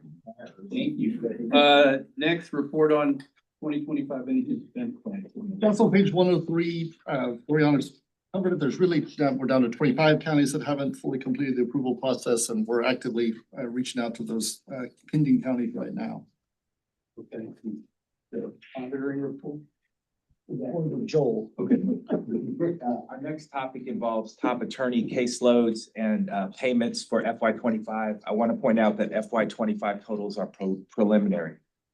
This begins on page 104.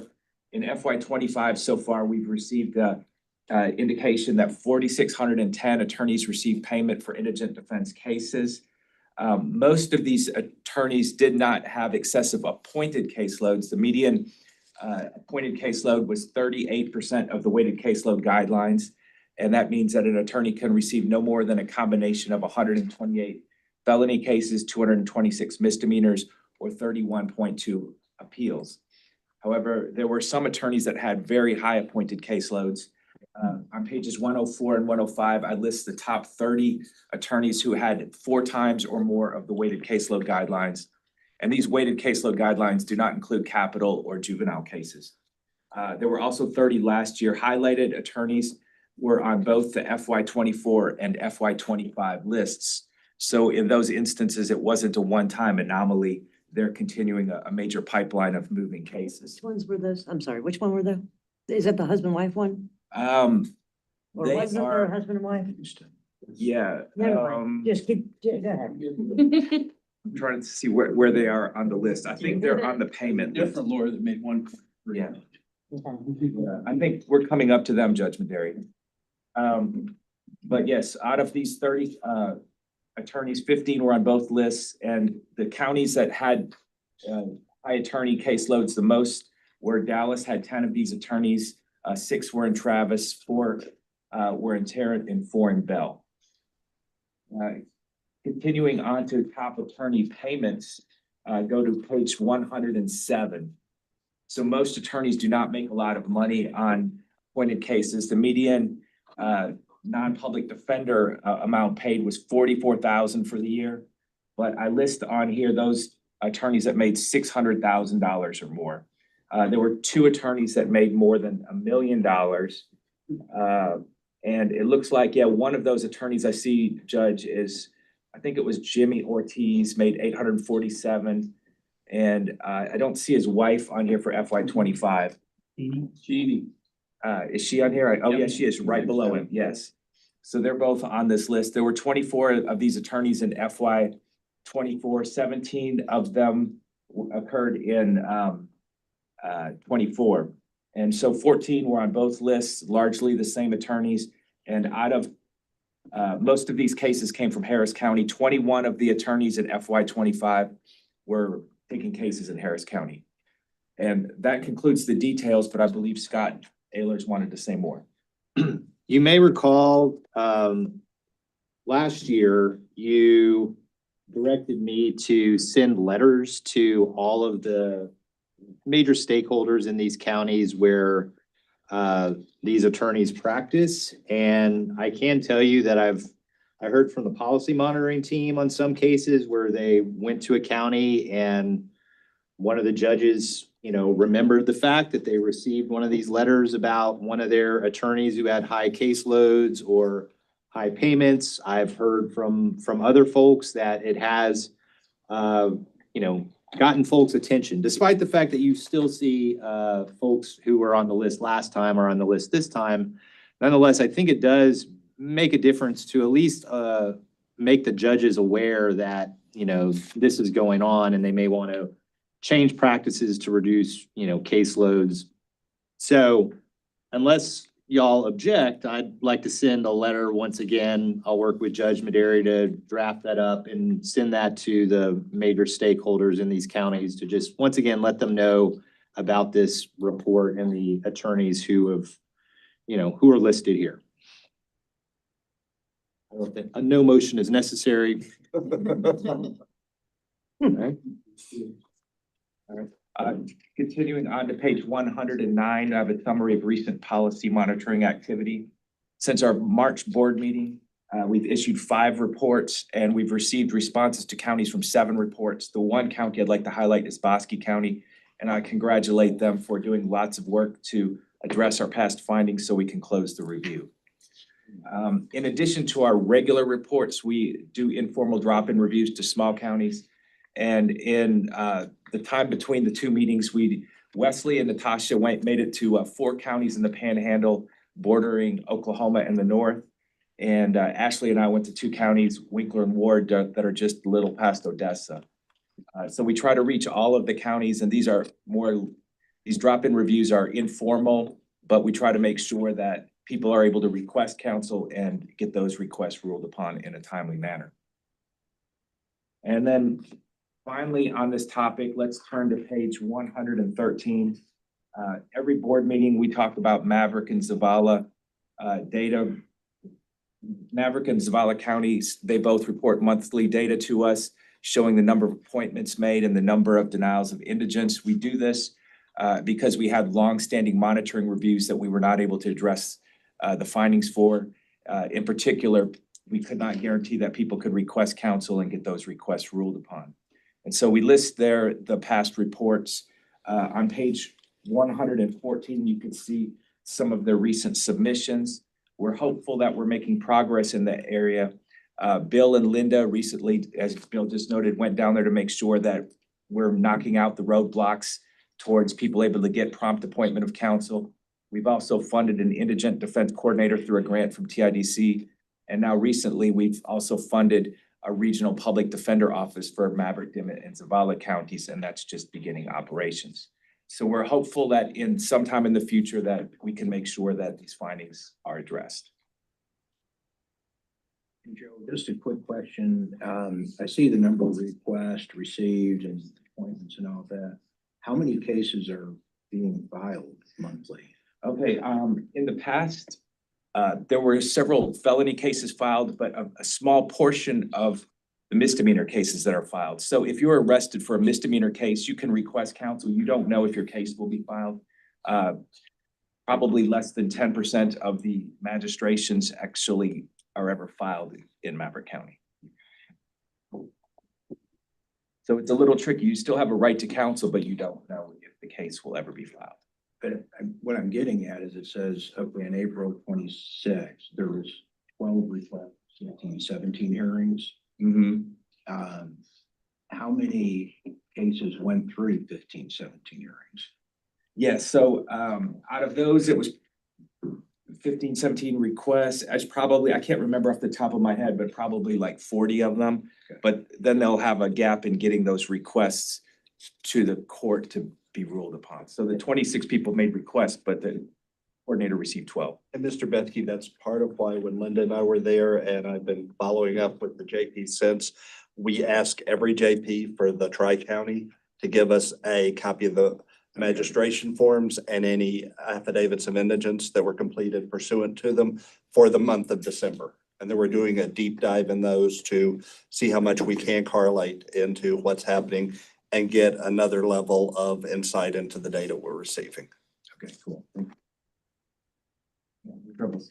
And then we want to turn this slightly over. It's still related to policy monitoring, but we have a monitoring report, Galveston County. And before we issue it, Mr. Bunnan wanted to make a few comments and have some discussion. But this was our third follow-up monitoring review for Galveston County. There's still 2 findings that we have. And one of them involves the timely appointment of counsel in felony cases. We think we're at a point where that issue is resolved, although the report, which is listed here beginning on page 116, lists that as a finding. In misdemeanor cases, we have some more problematic issues that people can request counsel, but indigence isn't necessarily appointed according to the indigent defense plan. The plan lists some automatic qualifiers where people can be found indigent, like if they're on public benefits. But that doesn't mean that you will get counsel unless the court decides that that's a good idea. I just wanted to say, I've been on the board almost a decade now, and during that time, we've only seriously admonished one county that I know of, and that was Hidalgo County. And once they heard from the board and heard they were gonna lose their money, they fixed it really quick. And I'm thinking that, you know, I certainly don't want to punish any of these small rural counties that need extra resources to comply, but some of the bigger counties like Harris and Dallas have been out of compliance a long time. Galveston is not a small rural county, and they've been out of compliance a long time. And I was just thinking, I don't know, Joel's saying they might fix it, but I'm thinking, you know, an admonishment from the board, not taking any action, just saying we've seen this, and it's not just staff saying you're out of compliance, would be helpful. Alex, I concur, and I know the district courts, you know, they basically addressed the issue to get it resolved, but it's really at the county court level. I agree 100%. In Hidalgo, it's just a juvenile court. It was just the But juvenile. it's, you know, the county's on the hook for it, so. I would say. Yeah, I think we need, because how long has this report been going on? What does it date back to? We first went there in 2016. So about 10 years. As long as I've been on the board, they've been out of. So it's 10. Right, This, right. this does raise an issue, I think, about like we don't really have a policy right now. Galveston is not the only one. I appreciate you like bringing up the fact that like it's been a long time. They're not the only one that's been a long time. I think it would be nice to have like a across the board policy, like counties that have not been in compliance for X number of years or X number of evaluations, like, okay, that then will result in an admonishment or whatever, you know. Right now, there is no standardized policy. I get that, but treating larger counties like Maverick and Zavala, you gotta be a little more patient. I get that. But Galveston, they're just not paying attention. They're just not. And they don't just care. They don't care. Yeah. Yeah, I think that's a good idea. And I agree with Alex. I think we should have staff work on some type of, you know, and I agree with him, right? The smaller counties, if they need help, but it obviously becomes very apparent when one county or another just basically doesn't care what TIDC says. And so let's have, I think that's a good idea to be able to work up on something like that. Scott, are you in agreement on that? Jim? Yeah, I do, in terms of Galveston, I will say, the district courts immediately responded, right? They immediately tried to do something, to fix the problem. In full disclosure, there was a lawsuit against Galveston County and the plaintiffs hired me as an expert witness, so I have a history with Galveston. How many county courts do they have? Do you know? They have three that handle the misdemeanor cases. We could put something like this in like the cover letter, perhaps with the report. So this is, we have a third pending follow-up report, right? That's in your meeting materials. But we could write up something along the lines of the board wanted to admonish the county. Just need remind to them, correct they it. can Yeah. meet their clients. And We're not would- telling them. Remind I them mean- about the employment loss, yeah. Would something like that need to be voted on? And if so, we could do that vote by email, right? I don't know if it would need to be voted on. If y'all give us direction just to I include that think language we in the just give cover the letter, we direction, can they can do that. it. I don't think believe it so. has to be voted on. Yeah. Okay. Where are we next? There's one more item, Judge, and that involved complaints. Right. And this will be very, very quick. So since the last board meeting, TIDC has received a total of 30 complaints. Of those, 15 involved criminal or juvenile delinquency matters and 3 involved family protection matters. And then of the 15 criminal complaints received, 2 were considered within TIDC scope and 3 are pending responses. And please see the tables 1.1 and 1.2 on page 133, and that completes my report. Thank you, Joel. That's all the policy. Thank you, Alec. All right, next meeting, new business, and any public comment. Public comment, all right. Yeah, we did complain. When's our next meeting? I just don't have it in front of me. October? August. August. I'm sorry. You're not October. August what? Interesting. Sounds right. It could be on. Yes, yes, It's on a yes. Friday. August 21st. All right, is there anything else, guys, at this time? Alex, did you want to say anything else? No, I'm just telling Deborah, I may still be on the board. Oh, we can only hope so. I've been calling the governor weekly, to keep you on. All right, guys, once again, thank you very much. I want to just say thank you, for all of the hard work that TIDC staff does. And I really do appreciate it. There's a lot of work that the staff does that the board members don't know about. And Jim and I, as chair and vice chair, I feel like well, my kids have moved out, but before that, I feel like I see Scott more than I do my children, because I'm always on the phone with them. We're always in Zoom meetings. And so there's a bunch of stuff that goes on behind the scenes that the board